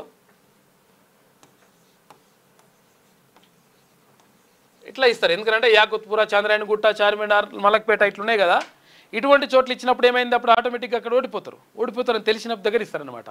దీంతో ఏమవుతుందంటే 42% కూడా కాదు. ఇదే ఒకవేళ 42% బరాబర్ అందరికీ ఎట్టి పరిస్థితులు వేయాలంటే ఆల్ పార్టీస్ కూడా అన్ని పార్టీలు ఇస్తే ఆటోమేటిక్గా 42% మంది వీళ్ళు ఈ స్థానాల్లో వీళ్ళే ఉంటారు. వీళ్ళతో పాటు జనరల్ స్థానాల్లో కూడా మళ్ళీ 18% వచ్చినా కానీ మొత్తం 60% మంది బీసీలే ప్రజాప్రతినిధులుగా అక్కడ ఉంటారు. కాబట్టి పార్టీల పరంగా ఇస్తే టికెట్స్ ఇస్తే నష్టం జరుగుతుంది. ఎందుకనంటే ఓడిపోయే దగ్గరలో వీళ్ళు టికెట్లు ఇస్తారు. దీంతో ఏమవుతుంది, ఆటోమేటిక్గా నష్టం జరుగుతుంది, ఇంకా తగ్గిపోతారు అనమాట. ఉన్నదానికి ఇంకా తగ్గిపోతారు. మేము 42% ఇచ్చినాం కదా అంటారు, కానీ ఇచ్చింది ఏంటి, టికెట్స్ ఇస్తారు. అట్లా అక్కడైతే గ్యారంటీగా అందరికీ 42% ఉంటే ఆ 42% అన్ని పార్టీలు ఇస్తే ఇదే స్థానంలో ఇంకా వీళ్ళ వేరే వాళ్ళు పెట్టడానికి అవకాశం లేదు, ఓడిపోయడానికి అట్లా అవకాశం లేదు. ఓడిపోయినా గెలిచినా బీసీలో ఉంటారు, ఇక్కడ వీళ్ళు బీసీలో ఉంటారు. కాబట్టి 100% 42% ఉంటారు అక్కడ ప్రజాప్రతినిధులు. ఇక్కడ ఇట్లా ఉండేటువంటి అవకాశం ఉండదు. కాబట్టి పార్టీల పరంగా ఇస్తే నష్టం జరుగుతుంది.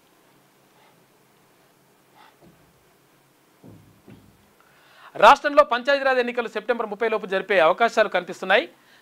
హైకోర్టు గడువు మేరకే ఈ విషయంలో ప్రభుత్వం ముందుకెళ్లే పరిస్థితి ఉంది. అయితే బీసీ రిజర్వేషన్ 42% పెంచుతూ చట్టం తేవాలని, ఆ తర్వాత ఆర్డినెన్స్కు అయినా ఆమోదం పొందాలని రాష్ట్ర ప్రభుత్వం చేసిన ప్రయత్నాలు ఫలించలేదు కాదు, ఎట్టకైనా ఫలించేదని తెలుసు వాళ్ళకి ఫస్టే. రాజకీయంగా పోరాటం చేసినా కేంద్రం సహకరించలేదని, ఇక పార్టీల పరంగా రిజర్వేషన్లు ఇవ్వటమే తమ ముందున్న మార్గమని సీఎం రేవంత్ రెడ్డి నర్మగర్భంగా చెప్పేశారు. చూసినా చెప్పకుంటే చెప్పేసిండు లోపలనే. ఈ నేపథ్యంలో బీసీలకు 42% రిజర్వేషన్లు కల్పిస్తే జరిగేదేంటి, స్థానిక సంస్థల్లో బీసీల ప్రాతినిధ్యం ఎలా ఉంటోంది, కొన్ని జిల్లాల సమాచారాన్ని, రాష్ట్ర స్థాయి సమాచారాన్ని ఆంధ్రజ్యోతి పరిశీలించింది. అందులో 2 విషయాలు ప్రస్ఫుటమయ్యాయి. సర్పంచులు, ఎంపీటీసీలు, జెడ్పీటీసీల్లో బీసీల ప్రాతినిధ్యం వారికి ఇచ్చిన రిజర్వేషన్ల కంటే ఎక్కువగానే ఉంది. 2019లో జరిగిన స్థానిక సంస్థల ఎన్నికల్లో బీసీలకు 23% రిజర్వేషన్లు కల్పించారు. ఇది 33 ఉంటే 23 తెచ్చిస్తుండు కేసీఆర్. చాలా జిల్లాలో ఇంతకంటే భారీగానే ఆ సామాజిక వర్గాలు అభ్యర్థులు గెలుపొందారు. తమకు రిజర్వ్ చేసిన స్థానాలతో పాటు జనరల్ స్థానాల్లోనూ బీసీలు గెలుపొందారు. సర్పంచులు, ఎంపీటీసీలు, జెడ్పీటీసీల్లో వీరి ప్రాతినిధ్యం ఒక్కో జిల్లాలో ఒక్కో రకంగా ఉంది. సగటున 30% నుంచి 55% వరకు ఉంది. రాష్ట్ర స్థాయిలో చూస్తే ఇది సుమారు 40% వరకు ఉండొచ్చని లెక్కలు చెప్తున్నాయి. అంటున్నట్టు మొత్తం మీద ఏంటంటే పార్టీల పరంగా ఇస్తే 100% నష్టమే జరుగుతుంది. కాబట్టి ఇవ్వాల్సింది ఎట్లా అంటే అందరికీ 42% రిజర్వేషన్ అమలు కావాల్సిందే. అన్ని పార్టీలు ఒకే చోట ఇస్తే బరాబర్ ఎవరు గెలిచినా కానీ బీసీలే గెలుస్తారు. తర్వాత జనరల్ స్థానంలో కూడా మళ్ళీ గెలిస్తే ఇది కలుపుకుంటే పెరుగుతుంది. అట్లా కాకుండా పార్టీల పరంగా ఇస్తే మాత్రం నష్టం జరుగుతుంది. ఎందుకంటే అన్ని పార్టీలు ఒక దగ్గర ఇవ్వాలనే రూల్ కూడా లేదు కదా. ఒక పార్టీ ఒక దగ్గర ఇస్తుంది, ఒక పార్టీ ఒక దగ్గర ఇస్తుంది. దాంతో ఏమవుతుంది, బీసీలు నడగొట్టే ప్రయత్నం చేస్తారనమాట. ఉద్యోగాల్లో ఇవ్వాలి, నోటిఫికేషన్లు వేయాలి. 2 లక్షల ఉద్యోగాలని చెప్పేసి చెప్పింది ప్రభుత్వం. మరి 2 లక్షల ఉద్యోగాలు ఏమైనా చెప్పేసి నిరుద్యోగులు అడుగుతూ ఉన్నారు. మరి అక్కడ అడుగుతూ ఉన్నారు, మరి ఏమవుతుంది, ఎందుకు మరి ఆపమంటున్నారు అంటే మరి ఆపమనుడు కాదు. ఆ ఈడబ్ల్యూఎస్ కోటా ఏదైతే ఉందో, నిజంగా అగ్రవర్ణ పేదలు ఎంతమంది అయితే ఉన్నారో ఆ శాతం మందిని గుర్తించండి. దానిపైన ఒక ఎంక్వైరీ, ఒక కమిషన్ వేయండి. వేసిన తర్వాత దానిపైన అధ్యయనం చేయండి. చేసిన తర్వాత నిజంగా అగ్రవర్ణ పేదలు ఎంతమంది అయితే ఉంటారో, ఎంత శాతం అయితే ఉంటారో, 4% ఉంటారా, 3% ఉంటారా, 2% ఉంటారా చూసి దాని ప్రకారం ఈడబ్ల్యూఎస్ అమలు చేయాలి. అట్లా కాకుండా మేము 10% అమలు చేసుకుంటూ పోతామని చెప్పేసి దాన్ని ఓకే చేసి పడేస్తున్నారు. మరి 42% రిజర్వేషన్ కూడా అమలు చేయాలి కదా బీసీలకు. మరి మీరు ఇచ్చినటువంటి హామీ కదా అని చెప్పేసి అంటే దానికి సపోర్ట్ చేయొద్దు అంటారు. ఏమంటే కేంద్రం మీద రుద్దే ప్రయత్నం చేస్తున్నారు. కాబట్టి ఎట్టి పరిస్థితుల్లో నోటిఫికేషన్లు వేయాలి. తర్వాత ఇప్పుడు పాత వాటికే అంటే పాత నోటిఫికేషన్లకు సంబంధించి మళ్ళీ వాళ్ళకు నియామక పత్రాలు ఇద్దామని చెప్పేసి చూస్తే ఆగస్టు 15 నాడు ఏదో ఉందంట కార్యక్రమం. ఈ కార్యక్రమాలను పెట్టుకోకుండా కాకుండా నిరుద్యోగుల పట్ల సానుకూలంగా స్పందించాల్సిన అవసరం ప్రభుత్వానికి ఉన్నది. నిరుద్యోగులు ఓట్లేసి గెలిపించింది, వాళ్ళకి నోటిఫికేషన్లు వస్తాయి, మా జీవితాలు బాగుపడతాయి అని చెప్పేసి వాళ్ళు అనుకున్నారు. కానీ అట్లా కాకుండా మేము ఇష్టం వచ్చినట్టుగా చేసుకుంటూ పోతాం, మేము ఇష్టం వచ్చినట్టుగా నడుచుకుంటూ పోతాం అంటే కాదు లెక్క. ఈ 42% రిజర్వేషన్ అమలు చేయడంతో పాటు అటు అక్కడ ఈడబ్ల్యూఎస్ రిజర్వేషన్కి సంబంధించి లెక్క తేల్చాల్సినటువంటి అవసరం బాధ్యత ప్రభుత్వం పైన ఉన్నది. అక్కడ నిరుద్యోగులు చాలామంది మొత్తం అడుగుతూ ఉన్నారు 100% ఏమైంది 2 లక్షల ఉద్యోగాలు ఇస్తానని చెప్పేసి. మరి దానికి సంబంధించి కూడా ప్రభుత్వం లెక్క చెప్పాల్సిన అవసరం ఉన్నది. ఇప్పుడు విషయం ఏంటంటే అక్కడ ఫీజు రియంబర్స్మెంట్ కానీ ఫీజు బకాయిలు మేము అంతా వన్ టైం సెటిల్మెంట్ చేస్తామని చెప్పిండ్రు. సరే అది కేసీఆర్ చేసిన పాపమే అయి ఉండొచ్చు, గత ప్రభుత్వం చేసినటువంటి ఏవి బకాయిలే అయి ఉండొచ్చు, ఫీజు రియంబర్స్మెంట్ కానీ తర్వాత ఇవన్నీ కూడా స్కాలర్షిప్లు కానీ. అయితే మరి ఇవన్నీ గత ప్రభుత్వం చేసినవి అయినప్పటికీ మేము చేస్తామని చెప్పింది ప్రభుత్వం. మరి ఎస్సీ ఎస్టీ బీసీలకు సంబంధించి ఎక్కువ మంది పిల్లలు మొత్తం కూడా అక్కడ సర్టిఫికెట్ కోర్సు పూర్తయినా కానీ సర్టిఫికెట్ రాక తెచ్చుకోలేక ఆ కాలేజీ వాళ్ళు ఇయ్యక చాలా నానా అవస్థలు పడుతూ ఉన్నారు. కాబట్టి దీనిపైన స్పందించాల్సిన అవసరం 100% ఉన్నది. అది ఎంతో ఇప్పుడు 4,000 కోట్లు 6,000 కోట్లు ఎంతో అయితే అని చెప్పిండ్రు. ఏది ఫీజు రియంబర్స్మెంట్ కానీ తర్వాత ఈ బకాయిలు కానీ అవన్నీ కూడా ఇవ్వాల్సిన అవసరం బాధ్యత ప్రభుత్వం పైన ఉన్నది. అది చేయాలి. తర్వాత నోటిఫికేషన్లు ఇవ్వాలి. నోటిఫికేషన్లు ఇవ్వాలంటే ఏంది, ఉద్యోగ నోటిఫికేషన్లు ఇవ్వాలంటే ఏం చేయాలి, ఫస్ట్ ఇక్కడ ఈడబ్ల్యూఎస్ కోటాకు సంబంధించి తేల్చాలి. దాంతోపాటు ఈ 42% రిజర్వేషన్ అమలు చేస్తే అప్పుడు బీసీలకు మంచి జరుగుతుంది. కాబట్టి ఇది కూడా వేయాలని చెప్పేసి అడుగుతూ ఉన్నారు. తీర్మానం అదే అడుగుతుంది. కొంతమంది నిరుద్యోగులకు అంటే ఈ విషయం పైన క్లారిటీ రావట్లేదు. అంటే తీర్మానం మాట్లాడట్లేదు అంటారు. తీర్మానం క్లియర్గా మాట్లాడుతూ ఉన్నాడు. ఏ పార్టీ కూడా మాట్లాడతలేదు. విద్యా ఉద్యోగాల సంగతి ఏంది, దాంట్లో రిజర్వేషన్ సంగతి ఏంది అని చెప్పేసి తీర్మానం పదే అడుగుతూ ఉన్నాడు. ఆ విషయం లేనిది స్థానిక సంస్థలు ఒకటే పట్టుకొని తిరుగుతున్నారు. ఈ విద్యా ఉద్యోగాలకు సంబంధించి ఇక్కడ విద్యార్థులు నష్టపోతూ ఉన్నారు, అక్కడ ఉద్యోగార్థులు ఎవరైతే అభ్యర్థులు ఉన్నారో వాళ్ళు నష్టపోతూ ఉన్నారు. కాబట్టి వాళ్ళకి న్యాయం జరగాలని చెప్పేసి మాట్లాడుతూ ఉన్నాం. కాబట్టి ప్రభుత్వం దీనిపైన దృష్టి పెట్టాలి. ఇక వెనక్కి తగ్గిన సుప్రీంకోర్టు, అలహాబాద్ హైకోర్టు జడ్జిపై ఆదేశాల ఉపసంహరణ, తీర్పు నుంచి సంబంధిత 2 పేరాల తొలగింపు. సిజేఐ విజ్ఞప్తి మేరకేనన్న సుప్రీం జడ్జి జస్టిస్ పార్దివాలా కేసును పునర్విచారించాలని చెప్పేసి అలహాబాద్ హైకోర్టుకు ఆదేశించారు. అలహాబాద్ హైకోర్టు న్యాయమూర్తిని క్రిమినల్ కేసుల విచారణ చేపట్టకుండా నిషేధించాలని ఇచ్చిన ఆదేశాలను సుప్రీంకోర్టు ఉపసంహరించుకుంది. ప్రధాన న్యాయమూర్తి జస్టిస్ బిఆర్ గవాయ్ విజ్ఞప్తి మేరకు ఈ నిర్ణయం తీసుకున్నట్టు తెలిపిందంట. గత తీర్పులో హైకోర్టు న్యాయమూర్తి జస్టిస్ ప్రశాంత్ కుమార్ మీద చేసినటువంటి వ్యాఖ్యలను తొలగిస్తున్నట్టు పేర్కొంది. ఈ వ్యవహారాన్ని ఇంతటితో ముగిస్తున్నట్టు ప్రకటించింది. సుప్రీంకోర్టు న్యాయమూర్తులు justice JB Pardiwala, justice BR మహాదేవన్లతో కూడిన ధర్మాసనం ఈ నెల 4న వివాదాస్పద తీర్పును వెలువరించింది. అలహాబాద్ హైకోర్టు న్యాయమూర్తి జస్టిస్ ప్రశాంత్ కుమార్కు సంబంధించినటువంటి విషయంలో వెనక్కి దగ్గరట సుప్రీంకోర్టు. ఇగో ఆ నంబరు అమిత్ షాదే చూసుకో. కేంద్ర హోంమంత్రితో మాట్లాడిన మాటలు వినేశారా? నడ్డా సంతోష్లతో జరిగిన సంభాషణలు విన్నారు. బండి సంజయ్ ముందు 3 నంబర్లు ఉంచిన సిట్. అవాక్కైన కేంద్ర మంత్రి సిట్తో తేలదు, సిబిఐకి ఇస్తేనే కేసు కొలిక్కొస్తుందని చెప్పేసి బండి సంజయ్తో పోలీస్ అధికారులు అన్నట్టుగా తెలుస్తూ ఉందని చెప్పేసి క్వశ్చన్ మార్క్తో వార్త కనిపిస్తూ ఉంది. మొత్తం మీద కేంద్ర హోంమంత్రి అమిత్ షాతో మాట్లాడిన మాటలు కూడా విన్నారట. అన్నీ మొత్తం ఆగమాన్ చేసిండ్రు. ఫోన్ ట్యాపింగ్ కేసును సిబిఐకి ఇవ్వాలి, నేరుగా సిబిఐ విచారించి ఉంటే కేసీఆర్ను జైల్లో వేసేవాళ్ళం, నా ఫోన్ నిరంతరం ట్యాప్, రేవంత్ హరీష్ ఫోన్లు వదలలేదు 6,500 ఫోన్లు ట్యాప్ చేశారు. సిట్ విచారణ అనంతరం మీడియాతో బండి సంజయ్ లీగల్ నోటీసులు ఇస్తానడానికి కేటీఆర్కు సిగ్గుండాలని చెప్పేసి అంటున్నాడు ఆయన. బండికి 48 గంటల గడువు, ట్యాపింగ్పై వ్యాఖ్యలు వెనక్కి తీసుకోకుంటే కోర్టుకే వెళ్తామని చెప్పేసి కేటీ రామారావు అంటున్నాడు.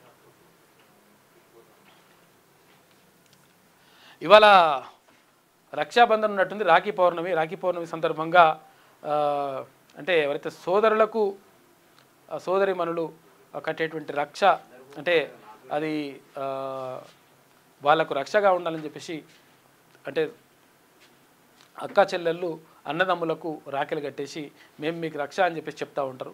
అయితే కొంతమంది విషయాల్లో ఏమవుతుందంటే ఈ రక్షాబంధం కూడా మొత్తం కూడా అంతా మనీ మైండెడ్ అయిపోయింది మొత్తం మనుషులంతా కూడా.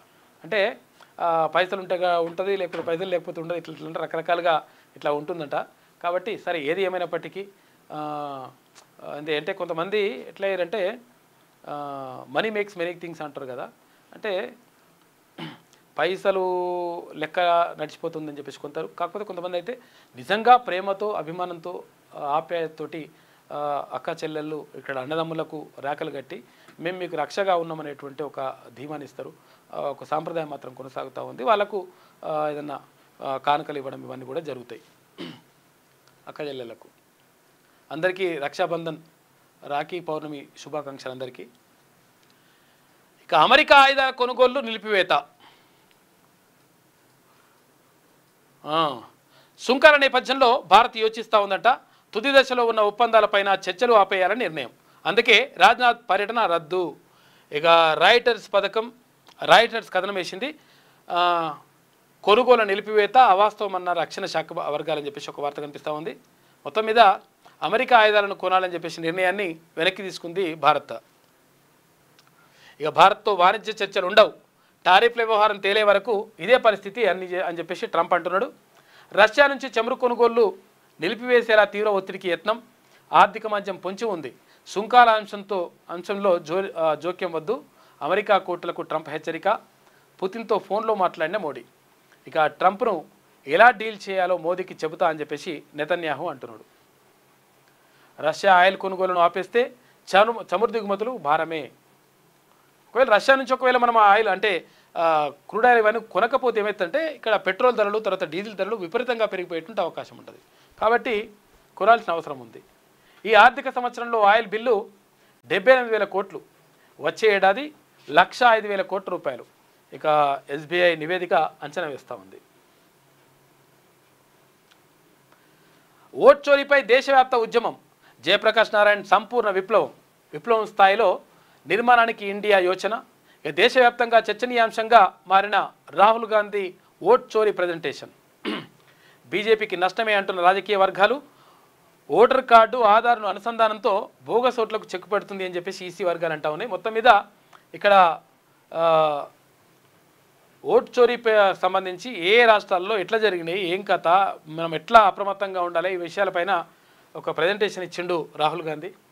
అధికారంలోకి వచ్చాక మిమ్మల్ని వదలం, ఓటర్ల జాబితాలో మోసాలు ఎందుకు, జవాబులు ఇవ్వకుండా మాకు బెదిరింపులా, బీజేపీ ఏజెంట్లా ఎందుకు పనిచేస్తున్నారు, ఎన్నికల అధికారులపై రాహుల్ గాంధీ ఆగ్రహం వ్యక్తం చేసిండు. ఇక బెంగళూరులో ఓటు అధికార ర్యాలీ నిర్వహించిండ్రు. దానికి సంబంధించి నిన్న రాహుల్ గాంధీ మాట్లాడిండు. नमस्कार, मैं राजनीतिक परिवार में पैदा हुआ. जब मैं छोटा सा था 1980 में प्रियंका और मैं घर में लेई बनाते थे, रात को निकलकर पोस्टर चिपकाते थे. चुनाव समझता हूँ. 20 साल से मैं स्वयं चुनाव लड़ रहा हूँ. पोलिंग कैसे होती है, पोलिंग बूथ कैसे मैनेज किया जाता है, वोटर लिस्ट, फॉर्म 17, ये सब मैं गहराई से समझता हूँ. कुछ समय पहले हमें दाल में काला लगा. चुनाव के नतीजे आते थे, मूड एक तरीके का होता था, रिजल्ट दूसरे तरीके का. मुझे याद है उत्तराखंड में हम चुनाव हारे. बाद में मैंने कैंडिडेट से पूछा कि जहां रोड शो हुआ था वहां जाके देखिए हमें कितने वोट मिले. हजारों लोग आए थे, पोलिंग बूथ में किसी ने वोट नहीं किया. ये असंभव, ये हो ही नहीं सकता.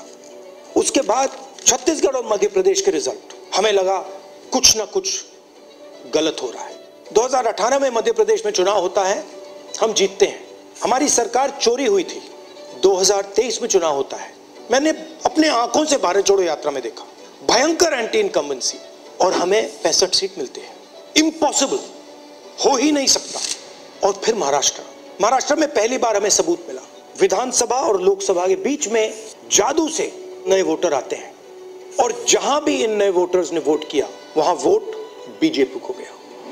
महाराष्ट्र चुनाव के बाद जब हमें डाउट हुआ, हमारे गठबंधन के सारे नेताओं ने प्रेस कॉन्फ्रेंस किए और हमने इलेक्शन कमीशन से कहा कि आप हमें वोटर लिस्ट दीजिए, वीडियो रिकॉर्डिंग दीजिए. इलेक्शन कमीशन ने मना किया. ना उन्होंने हमें वोटर लिस्ट दी और ना उन्होंने वीडियो रिकॉर्डिंग दी. डाउट हुआ क्यों नहीं दे रहे, क्या कारण है. तो हमारे दिमाग में सवाल उठा, क्या इलेक्शन कमीशन बीजेपी की मदद कर रहा है, क्या इलेक्शन कमीशन ही इलेक्शन को चोरी करवा रहा है. इसके बाद हमने ఎలక్షన్ కమిషన్ మొత్తం కూడా దొంగతనాలకు అంటే ఓట్ల దొంగతనానికి పాల్పడుతూ ఉంది. దీంతో మొత్తం కూడా మోసం చేస్తూ ఉంది. ఇక్కడ భారతీయ జనతా పార్టీ తోటి అంటగాగి మొత్తం కూడా ఇద్దరు కలిసి మొత్తం మోసం చేస్తూ ఉన్నారని చెప్పేసి రాహుల్ గాంధీ వివిధ రాష్ట్రాల్లో ఎట్లుండేది ఏం కథ అని చెప్పేసి రాహుల్ గాంధీ వివరించిండు.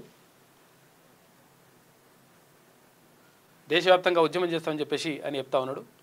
ఇక త్వరలోనే బీఆర్ఎస్ ఖాళీ అవుతుందని చెప్పేసి అక్కడ రామచంద్రరావు అంటున్నాడు. పలువురు గులాబీ మాజీ ఎమ్మెల్యేలు ఎమ్మెల్సీలు మాతో టచ్లో ఉన్నారు. రేపు బీజేపీలోకి గువ్వల బాలరాజు అసంతృప్తిగా ఉన్న కాంగ్రెస్ నేతల సమయం కోసం ఎదురు చూస్తున్నారు అంటే అని చెప్పేసి బీజేపీ రాష్ట్ర అధ్యక్షుడు రామచంద్రరావు అంటుండు. ఇక సింగూరు డ్యాం రక్షణకు చర్యలు తీసుకోండి అధికారులకు మంత్రి ఉత్తమ్ కుమార్ రెడ్డి ఆదేశాలు జారీ చేసిండు. సింగూరు ప్రాజెక్టుకు ఇప్పటికిప్పుడే ప్రమాదం ఏమీ లేదు, చిన్న చిన్న లీకేజీలు సరిచేస్తాం. ఈఎన్సీ మహమ్మద్ అంజద్ హుస్సేన్ అంటున్నాడు. ఇక ఎస్ఎల్బీసీ టన్నల్ పనులు పునరుద్ధరణకు రూట్ మ్యాప్ వేసిరట. జబల్పూర్లో పసిడి కొండ బంగారం కొండ కనిపిస్తుందంట. 100 హెక్టార్లలో లక్షల టన్నుల బంగారం నిల్వలు ఉన్నాయంట. మధ్యప్రదేశ్లో గుర్తించిన జిఎస్ఐ అని చెప్పేసి కనిపిస్తూ ఉంది. మొత్తం మీద జబల్పూర్ దగ్గర మధ్యప్రదేశ్లో ఒక బంగారం కొండ ఉన్నదంట. అంటే నిజంగా ఎందుకంటే బంగారం కూడా ఈ ఖనిజాల నుంచే వస్తుంది కాబట్టి అక్కడ అవి కనిపిస్తూ ఉన్నాయంట. 100 హెక్టార్లలో ఉందంట. లక్షల టన్నుల బంగారం అందులో నుంచి వచ్చేటువంటి అవకాశం ఉందని చెప్పి అంటున్నారు. మంచిగా ఉంటుంది, ధర తక్కువ అవుతుందో మరి ధర ఇట్లేమన్నా. ప్రతి చుక్క వరద మూసీకి చేరాలి, చెరువులు నాలాల్ని మూసీకి అనుసంధానించాలి. రాజధాని వరదకు మూసీ పునరుజ్జీవమే పరిష్కారం. అప్పుడే నగరంలో కాలనీలన్నీ సురక్షితం. భారీ వర్షాలు పడినా తట్టుకునేలా ప్రణాళికలు ఉండాలి. హైదరాబాద్ వర్షాలపై సమీక్షలో సీఎం రేవంత్ రెడ్డి మాట్లాడాడు. ఇక నల్లగొండ పాలమూరు జిల్లాలో భారీ వర్షం, చౌటుప్పల్లో ప్రవాహంలో చిక్కుకున్న కారు, వాహనంలో 7 ఇందాక చూసినాక మనము. తాడు సాయంతో అందరినీ బయటకు తీసిన స్థానికులు. 562 కోట్ల రూపాయలు రాష్ట్రంలో తోషిబా పెట్టుబడులు అని చెప్పేసి అక్కడ మంత్రి శ్రీధర్ బాబు అంటున్నారు. ఆర్టీసీకి భారీ గిరాకీ. రాఖీకి సంబంధించి రాఖీ పండుగ వరుస సెలవులతో సొంతూలకు వెళ్తా ఉన్నారంట. అదే అదనుగా 41 నుంచి 50% ఛార్జీలు పెంచిందంట ఆర్టీసీ. ప్రత్యేక బస్సుల పేరుతో ప్రయాణికులపై భారం అడ్డగోలుగా దోచుకుంటున్నారంటూ జనం ఆగ్రహం వ్యక్తం చేస్తూ ఉన్నారు. ఇక తమిళనాడు ద్విభాషా విద్యా విధానమే ఉంటుందంట. కేంద్ర విద్యా విధానానికి ప్రత్యామ్నాయంగా తీసుకొస్తుంది రాష్ట్ర ప్రభుత్వం. అక్కడ ఉజ్వలకు 12,000 కోట్లు 2025-26 సంవత్సరానికి కేటాయింపు. సాంకేతిక విద్యా సంస్థల అభివృద్ధికి ఎంఈఆర్ఐటికి 4,200 కోట్లంట. ప్రభుత్వ రంగ చమురు సంస్థకు 30,000 కోట్లు కేంద్ర కేబినెట్ నిర్ణయాలు వెల్లడించింది. ఇది ఆంధ్రజ్యోతిలో ఉన్నటువంటి ప్రధాన కథనాలు. అయితే ఒకసారి శనార్థి తెలంగాణ చూద్దాం. 42% కాదు, మీ 15% మీరు తీసుకోండి, మిగతాది మేము పంచుకుంటాం. హస్తినా వేదికగా డ్రామా నడిచింది. రేవంత్ బీసీ సమాజానికి సారి చెప్పాలి. 2,000 మంది పోయి ఏం చేసినట్లు? ఆగస్టులోనే కాంగ్రెస్ ఏప్రిల్ ఫూల్స్ని చేసింది. నేను 4 నెలల క్రితమే చెప్పా అని చెప్పేసి తీన్మాన్ మల్లన అంటా ఉన్నారు. 42% పేరుతో డ్రామా జరుగుతోందని ఇప్పుడు అదే నిజమైంది. అయితే రేవంత్ ఇదే విషయాన్ని కుండబద్దలు కొట్టి చెప్పేశారు. రాష్ట్రపతి అపాయింట్మెంట్ దొరకలేదని సన్నాయి నొక్కుతారా? ధర్నాకు కాంగ్రెస్ అగ్రనేతలు ఎందుకు రాలే? సర్కారు కొరగరం లెక్కలే తప్పని చెప్పాం, దానికి నన్ను కాంగ్రెస్ నుంచి బహిష్కరించారు. బీసీలంటే అన్ని పార్టీలకు చిన్న చూపే. బీసీల హక్కుల కోసం రాజీలేని పోరాటం చేస్తాం. శాసనమండలి సభ్యులు Teenmaar Mallanna Warangal BC political JAC నేతలతో కలిసి నిన్న మీడియా సమావేశం నిర్వహించిండు.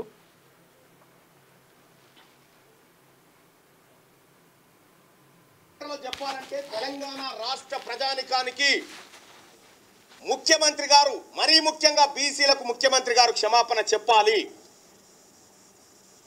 ఆ పార్టీ నాయకుడు రాహుల్ గాంధీ గారు క్షమాపణ చెప్పాలి. 2,000 మందిని నిన్న ఢిల్లీ తీసుకుపోయి ఆగస్టు నెలలోనే ఏప్రిల్ ఫూల్స్ చేసుకొచ్చిన వాళ్ళని మేము చెప్పినాం. బీసీ జేఏసీగా 42% మీరు తీసుకొస్తే పూలదండలు వేస్తాం, లేకపోతే నల్ల జెండాలే అని చెప్పినాం. ఇవాళ ప్రతి గ్రామంలో ఈ 3 పార్టీలకు, ఇది ఒక కాంగ్రెస్ పార్టీ పాత్ర అంటలేము, వీళ్ళ పాత్ర కూడా ఉంది. కిషన్ రెడ్డి గారు మాట్లాడుతూ ఉన్నాడు. కిషన్ రెడ్డి గారు మాట్లాడి అందులో ముస్లింలు అనేటువంటి అంశం తెస్తా ఉన్నాడు. ఎక్కడ కూడా అసెంబ్లీలో పాస్ చేసినటువంటి బిల్లుల్లో ఎక్కడ మతం ప్రాతిపదికన బిల్లు రూపొందించబడలేదు. కుల ప్రాతిపదికన మాత్రమే రూపొందించబడ్డది, వెనుకబాటుతనం పైన రూపొందించబడ్డది. ఇవాళ కిషన్ రెడ్డి గారు కూడా బీసీ సమాజం పట్ల భారతీయ జనతా పార్టీ ఆలోచన ఏందో చెప్పాల్సినటువంటి అవసరం ఉంది.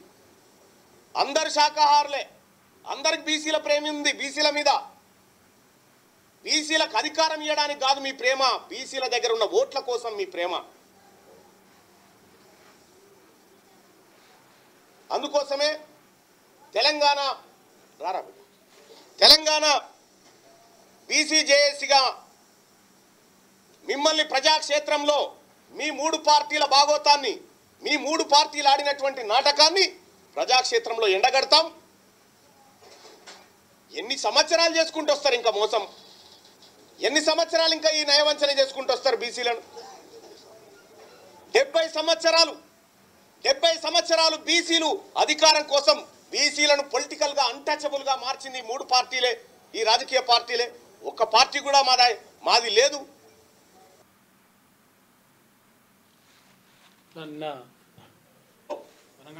సంబంధించి అందులో సినిమా వాళ్ళే, ఐపీఎల్ వాళ్ళే, ఇదే మేము ఏడున్నాం సార్ ఇంకా ఈ దేశంలో. అధ్యక్ష, వాస్తవానికి కుదరదు. 4% तेरा है, बाकी सब हमारा है.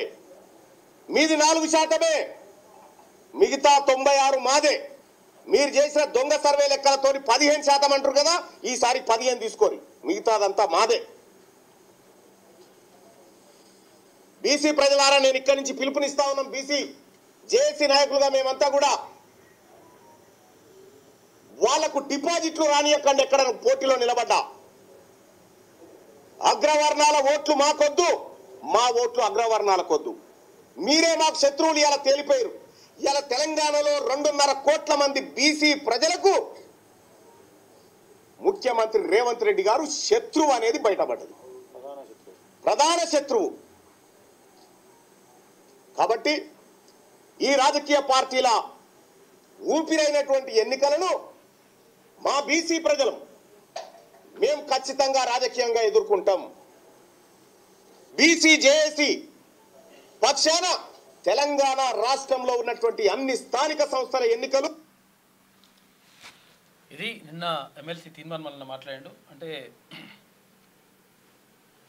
మొత్తం మీద 42% కాదు, మీకే 15% ఇస్తాం, 4% అసలు యాక్చువల్గా మీకు 15% ఇస్తాం, ఆ 15% తీసుకొని పక్కా జరుగురు, మిగతా అంత మాదే అని చెప్పేసి నిన్న తీర్మానం వలన కుండబద్దలు కొట్టేసిండు.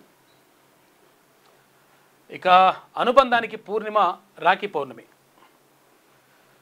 రాఖీ పౌర్ణమి ఇదొక్క పండుగే కాదు, తోబుట్టువుల ఆత్మీయతను గుర్తు చేసే అపురూప పర్వదినం.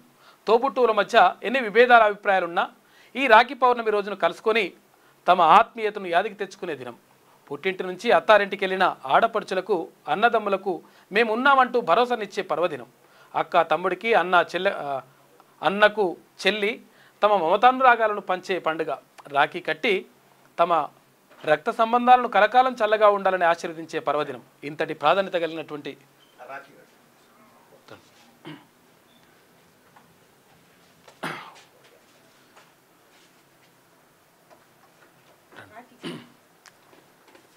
రాఖీ పౌర్ణమి సందర్భంగా రాఖీ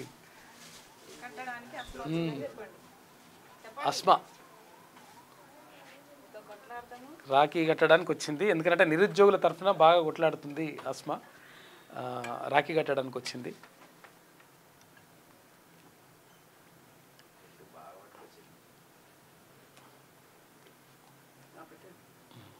అన్న వీరుడు కాబట్టి వీరతిలకమ్మా. రాఖీ లేదు, ఫస్ట్ రాఖీ నేనే అన్నకి. Thank you. మీరు నిరుద్యోగుల తరపు నుంచి తప్పకుండా ఇందాకనే మాట్లాడినాం. 100% మనం నిరుద్యోగుల తరఫున కొట్లాడమే.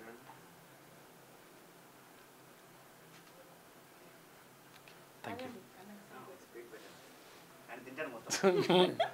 కొంచెం దాలిగా కొంచెం ఏం లేదు, తినండి పొద్దునే.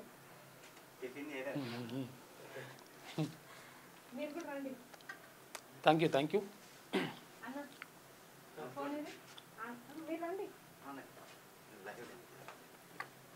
రండి ఇటు రండి కట్టుకో. రండి అన్న రండి పర్లేదు రండి ఏం కాదు రండి రండి ఏం కాదు అన్న అది లాస్ట్ నిరుద్యోగుల తరఫున పోటీ చేస్తుంది, అంటే మొత్తం పోరాటం చేస్తుంది, పోటీ కూడా చేస్తాను రేపు జూబ్లీ హిల్స్లో హస్మా.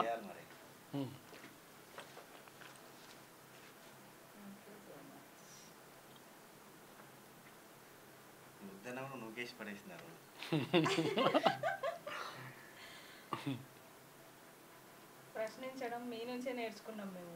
థ్యాంక్ యూ ఏమని చెప్తావా? మీరు కూడా మా తరఫు నుంచి మాట్లాడాలని చెప్పేసి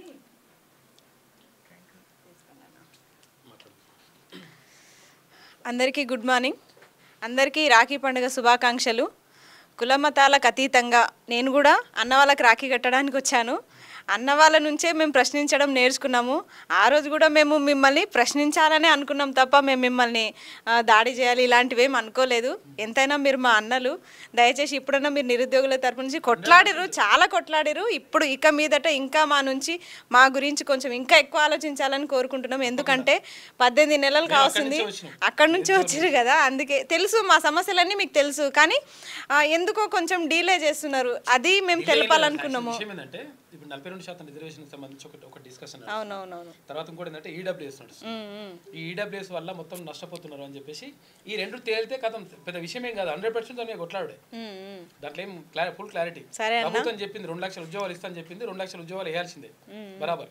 సంవత్సరం అని చెప్పింది, అసలు యాక్చువల్లీ ఈ సంవత్సరం అయిపోయింది. అదే సంవత్సరం అయిపోయింది. కాబట్టి ఈ నిరుద్యోగులకు అండగా ఉండాలని చెప్పేసి మేము మిమ్మల్ని వేడుకుంటున్నాం, కోరుకుంటున్నాము. మాకేదన్నా మీరు మాకు రాఖీ సందర్భంగా ఇచ్చే కానుకలు ఏమన్నా ఉంటే ఉద్యోగాల నోటిఫికేషన్లే, అది మీరు కూడా మా వంతుగా మీరు కూడా ప్రయత్నం చేస్తారని చెప్పేసి నేను మిమ్మల్ని మల్లన్న అన్నని అందరినీ కోరుకుంటున్నాను. ఓకే అన్న, థ్యాంక్ యూ సో మచ్.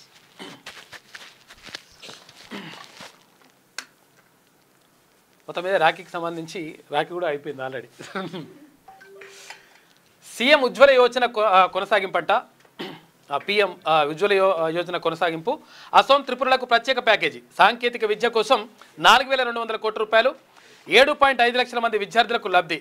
ఇక ప్రభుత్వ రంగ చమురు కంపెనీలకు నష్టపరిహారం అంట. మరక్కనం పుదుచ్చేరి హైవే కోసం బడ్జెట్ కేటాయించని చెప్పేసి మొత్తం కేంద్ర కేబినెట్ నిర్ణయం తీసుకుంది.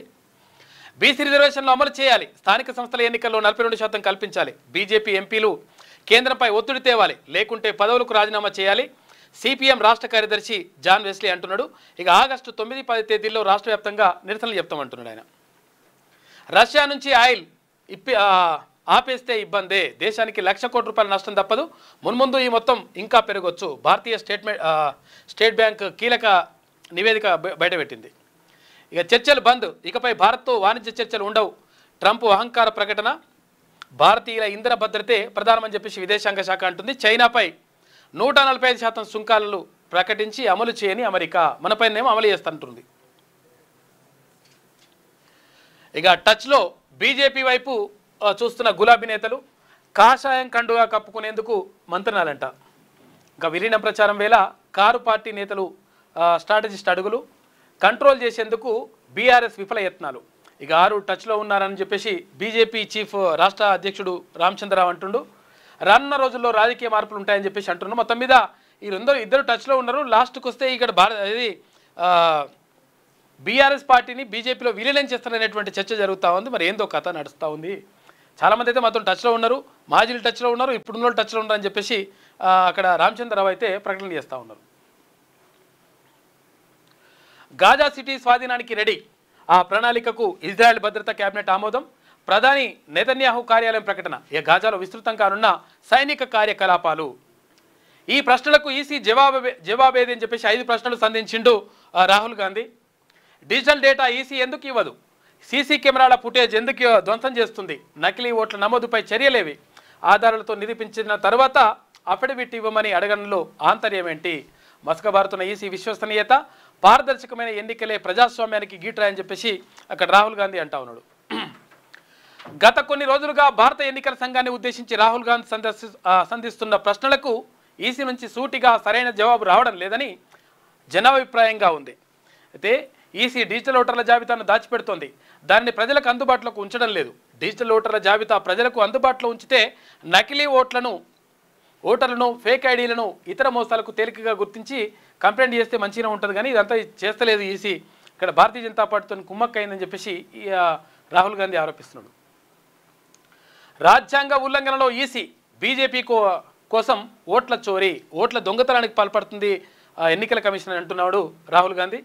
ప్రజాస్వామ్య రక్షణకు ప్రజా చైతన్యమే మార్గం, మేం తప్పకుండా పట్టుకుంటాం. ఈసీకి రాహుల్ వార్నింగ్ ఇచ్చిండు. బెంగళూరు ఫ్రీడమ్ పార్క్ బహిరంగ సభ సక్సెస్ అయింది. ఇక బీజేపీలోకి గువ్వల 10వ తేదీన చేరిక స్పష్టం చేసిన బాలరాజు. టీబీజేపీ చీఫ్తో భేటీ, ఈ గంటపాటు మంతనాలు, పరోక్షంగా కేటీఆర్ను టార్గెట్ చేస్తూ విమర్శలంట. గువ్వల బాలరాజు ఇక్కడ భారతీయ జనతా పార్టీలో చేరుతున్నటువంటి చర్చ జరుగుతూ ఉంది. హిందీ వద్దు తమిళం వద్దు, జాతీయ విద్యా విధానానికి స్వస్తి చెప్పిన తమిళనాడు. నూతన స్టేట్ ఎడ్యుకేషన్ పాలసీ ప్రకటించిన స్టాలిన్. ఇకపై ద్విభాషా సూత్రం అంటే 3 భాషల సూత్రం పక్కకు పెట్టేసి 2 భాషల సూత్రం అంటే తమిళం ఇంగ్లీష్ మాత్రమే నేర్చుకుంటాం, మేము హిందీ నేర్చుకోమని చెప్పేసి కరాకంటిగా చెప్పేస్తూ ఉన్నాడు అక్కడ తమిళనాడు ముఖ్యమంత్రి స్టాలిన్. తమిళంతో పాటు ఇంగ్లీష్, ఏఐ సైన్సెస్కు అధిక ప్రాధాన్యం ఇస్తారట. ఫిరాయింపు ఎమ్మెల్సీలపై బీఆర్ఎస్ గురి, అనర్హత వేటు కోసం బీఆర్ఎస్ పోరాటం చేస్తూ ఉంది. సుప్రీంకోర్టుకి వెళ్ళనున్న కేటీఆర్ ఇప్పటికైతే ఇప్పటివరకే ఎమ్మెల్యేల మీద వెళ్ళిండు, ఇప్పుడు ఎమ్మెల్సీల మీద వెళ్తాడంట. ఇక లీగల్ బృందంతో సంప్రదింపులు, ఫిరాయింపు ఎమ్మెల్సీల్లో ఆందోళన నెలకొంది. కాళేశ్వరం రిపోర్టు అందజేయండి, సిఎస్ రామకృష్ణారావుకు మాజీ మంత్రి హరీష్ రావు విజ్ఞప్తి. కాళేశ్వరం ప్రాజెక్టుపై పీసీ ఘోష్ కమిషన్ ఇచ్చిన నివేదిక పత్రాలను అందజేయాలని చెప్పేసి రాష్ట్ర ప్రభుత్వ ప్రధాన కార్యదర్శి రామకృష్ణారావును మాజీ మంత్రి సిద్దిపేట ఎమ్మెల్యే హరీష్ రావు కోరిండు. శుక్రవారం రాష్ట్ర సచివాలయంలో సిఎస్ రామకృష్ణారావును ఎమ్మెల్యే హరీష్ రావు కలిసిండు. ఈ ప్రశ్నలకు జవాబు చెప్పమని చెప్పేసి 5 ప్రశ్నలు సంధించిండు రాహుల్ గాంధీ. ఇక ఇవాళ ప్రపంచ ఆదివాసీ దినోత్సవం, అందరికీ ఆదివాసీ దినోత్సవ శుభాకాంక్షలు. తరాలు మారినా మారని సంస్కృతి, ఇంకా అభివృద్ధికి దూరంగా ఆదివాసీ గూడాలు ఉన్నాయని చెప్పేసి ఒక వార్త కనిపిస్తూ ఉంది. ప్రత్యేక వ్యాసం కనిపిస్తూ ఉంది, ఎక్కడెక్కడ ఏమేమి జరుగుతాయి ఏం కథ అనేది. ఇక నేటి మాట చూసుకుంటే, రక్త సంబంధాలను దూరం చేసుకోకండి, రక్షాబంధన్ వేడుకలను ఘనంగా జరుపుకోండి. అన్నా చెల్లెళ్ల బంధం, అక్క తమ్ముళ్ళ అనుబంధం ఈ సృష్టిలో పవిత్రమైనది, ప్రపంచంలో దేనితో పోల్చలేనిది. కాలం మారుతున్న కొద్ది మానవ విలువలు మంటగలుస్తున్నాయి. అయితే డబ్బు కోసం, ఆస్తుల కోసం తోడబుట్టిన అక్క చెల్లెలను దూరం చేసుకుంటున్నారు. క్షణిక ఆవేశంతో అన్న కొట్టిండని, తమ్ముడు తిట్టిండని ఆ ఇంటికి ఆడబిడ్డలు అలిగిపోయి శాశ్వతంగా కుటుంబాలకు దూరంగా బ్రతుకుతున్నారు. ఈ రాకిట్ల పున్నానికన్నా అక్క చెల్లెమ్మల మనసు మార్చుకొని అన్న చేతికి రాఖీ కట్టేందుకు, తమ్ముడి మీద ప్రేమ చూపేందుకు అక్క చెల్లెలు వస్తారని ఆశిద్దాం. బంధాలు, బంధుత్వాలు బలంగా ఉంటేనే భావి తరాలకు మనల్ని గుర్తు చేసుకుంటాయి. పవిత్రమైన అన్నా చెల్లెళ్ళు అనురాగం, అక్క తమ్ముళ్ళ మమకారమే ఈ రక్షాబంధన్. క్యూన్యూస్ ప్రేక్షకులకు, శనార్థి పాఠకులకు రాఖీ పౌర్ణమి శుభాకాంక్షలు అని చెప్పేసి పెద్దపల్లి రాజన్న రక్షాబంధన్ గురించి రాసిండు. రాఖీ పౌర్ణమి శుభాకాంక్షలు అందరికీ.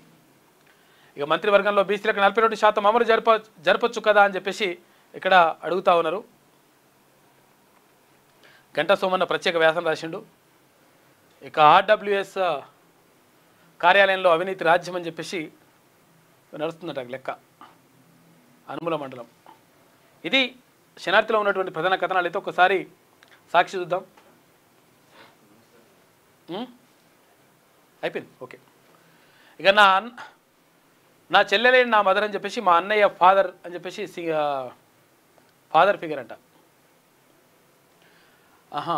కనకం కొత్త శిఖరం అంట. ఢిల్లీలో ధర 1,03,000 రూపాయలు, 3,420 రూపాయలు వలుకుతుంది. మొత్తం బంగారం రేట్లు పెరిగిపోతున్నాయి. ఇక పిఎం ఉజ్వలకు 12,000 కోట్ల రూపాయలు కేటాయించింది కేంద్ర కేబినెట్. ఇక పార్లమెంట్లో మిన్నంటిన నిరసనలు. బీహార్లో చేపట్టిన ఎస్ఐఆర్పై ప్రభుత్వం వెంటనే చర్చ ప్రారంభించాలని డిమాండ్ చేస్తూ విపక్షాలు ఉభయ సభల్లో నినదించినాయి. ఇకపై రాష్ట్ర విద్యా విధానం, జాతీయ విద్యా విధానానికి ప్రత్యామ్నాయంగా తమిళనాడు రాష్ట్ర విద్యా విధానాన్ని రూపొందించింది. ఇందులో ద్విభాషా సూత్రం మాత్రమే వర్తిస్తుంది, త్రిభాషా సూత్రాన్ని పక్క పెట్టేశారు. రష్యా నుంచి కొనుక్కుంటే భారమే. ఇక ట్రంప్ సుంకాల మూత నేపథ్యంలో రష్యా నుంచి ముడి చమురు కొనడం ఆపేస్తే భారత్కు మోయలేని భారం పడుతుందంట. అందుకని రష్యాతోటి మంచి సంబంధాలను మెరుగుపరచుకోవాలని చెప్పేసి భారత్ భావిస్తూ ఉంది. అందులో భాగంగానే నిన్న ప్రధానమంత్రి నరేంద్ర మోడీ అక్కడ రష్యా అధ్యక్షుడు పుతిన్ తోటి ఫోన్లో మాట్లాడాడు. ఇక కోరు బదిలీ కల చెదిరి ఏందో ఇది.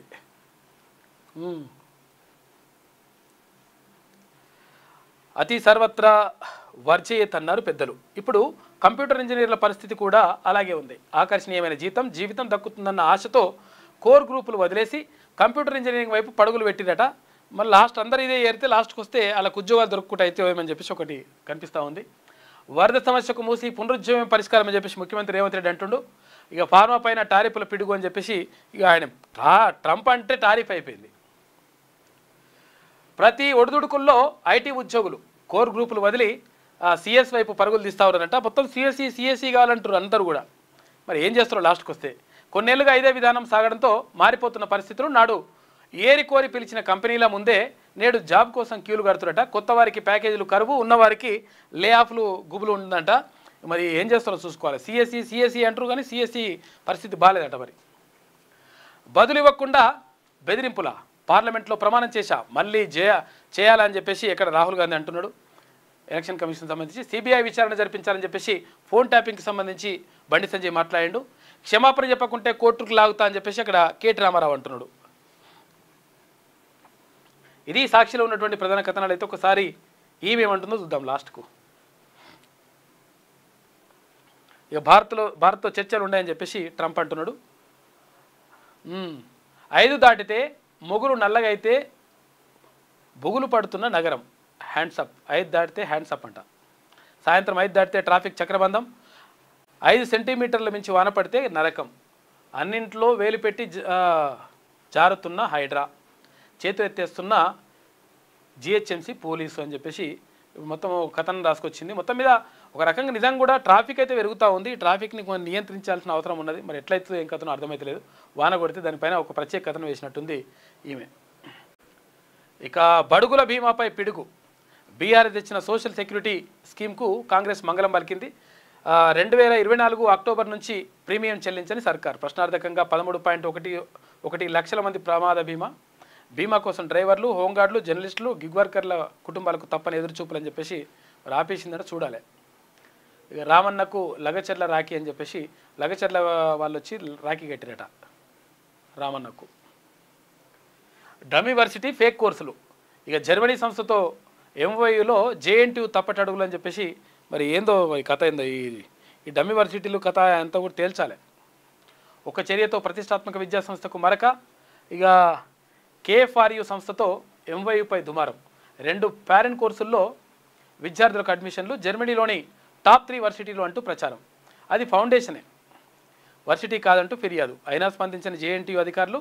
అలాగే ముందుకెళ్తే విద్యార్థులకు తీవ్ర నష్టం జరుగుతుంది. అవన్నీ మొత్తం నకిలీ యూనివర్సిటీలు వస్తున్నాయంట. మరి దానిపైన అప్రమత్తంగా ఉండండి. ఎందుకంటే వేరే దేశాల నుంచి యూనివర్సిటీలు ఉంటే అట్లా అంటారు, అవి ఏమి ఉండలేవంట, సంస్థలు అంట అవి.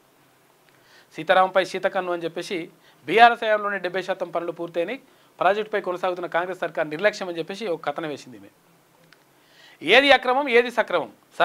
కాంగ్రెస్ సర్కార్ తీరుతో హైదరాబాద్ వాసుల్లో సందిగ్ధం. కుప్పకూలిన రియాలిటీ. దీనికి తోడు ఆక్రమిత ప్రాజెక్టులు. ఖాజాగూడలో 27 ఎకరాల ప్రభుత్వ భూమి హాంఫట్. ఇక మ్యాన్ హట్టర్ పేరుతో ప్రాజెక్టు కన్నెత్తి చూడని హైడ్రా. సర్కార్ ఉదాసీనతపై కోర్టుకెక్కిన 4 ఎమ్మెల్యేలు అని చెప్పేసి దానిపైన నడుస్తూ ఉంది. కడియంపై వేలాడుతున్న కత్తులు. ఘన్పూర్లో రగులుతున్న అసలు కాంగ్రెస్. సింగారపు ఇందిర కోసం ఏకమైన నాయకులు. ఉప ఎన్నికల్లో టికెట్ ఇవ్వాల్సిందేనని డిమాండ్. లేదంటే కాంగ్రెస్ పార్టీ కథమేనని అల్టిమేటం. ఉప ఎన్నిక గురించి అప్పుడే రాసేసింది వార్త. ఉప ఎన్నికలు వచ్చింది లేదు, సచ్చింది లేదు, తర్వాత అది అయ్యింది లేదు, ఇంకా కోర్టు విచారణ జరిగింది లేదు, వీళ్ళ మీద ఏది అనర్హత వేటు వేసింది లేదు, అప్పుడే అయిపోయిందని చెప్పేసి రాస్తూ ఉంది. తాజా అప్పు 1000 కోట్ల రూపాయలు ఆర్బీఐకి ఇండెంట్ పెట్టిన రేవంత్ సర్కార్ అని చెప్పేసి. ఇక వీళ్ళు తెచ్చినప్పుడేమో సప్పుడేం లేదు, ఇప్పుడేమో అట్లా ఆన్లైన్ రైల్ టికెట్కు కన్వీనియన్స్ ఫీజు అంట. అక్కా చెల్లెళ్లపై ఆర్టీసీ స్పెషల్ బాధలు అని చెప్పేసి రాఖీ పండుగ వేళ మొత్తం 20 నుంచి 30% ఎక్కువ వేసిరట ఏది టికెట్ ధరలు. దీనికి సంబంధించి అట్లా కనిపిస్తూ ఉన్నాయి. ఇది ఏమంటున్నమాట. మొత్తం మీద అందరికీ రాఖీ పౌర్ణమి శుభాకాంక్షలు. మొత్తం మీద అందరు కూడా అక్క తమ్ముళ్ళు, అన్నా చెల్లెళ్ళు ఈ రాఖీ పండుగను సంతోషంగా హాయిగా ఆనందంగా జరుపుకోవాలని చెప్పేసి మనస్ఫూర్తిగా కోరుకుందాం. ఒకరికొకరు రక్ష ఉంటే మంచిగా ఉంటుంది. ఎందుకంటే ఒక భరోసా ఇచ్చేటువంటి కార్యక్రమం ఇది. ఎందుకంటే ఇది హిందూ సాంప్రదాయంలో ఒక గొప్ప సంస్కృతి.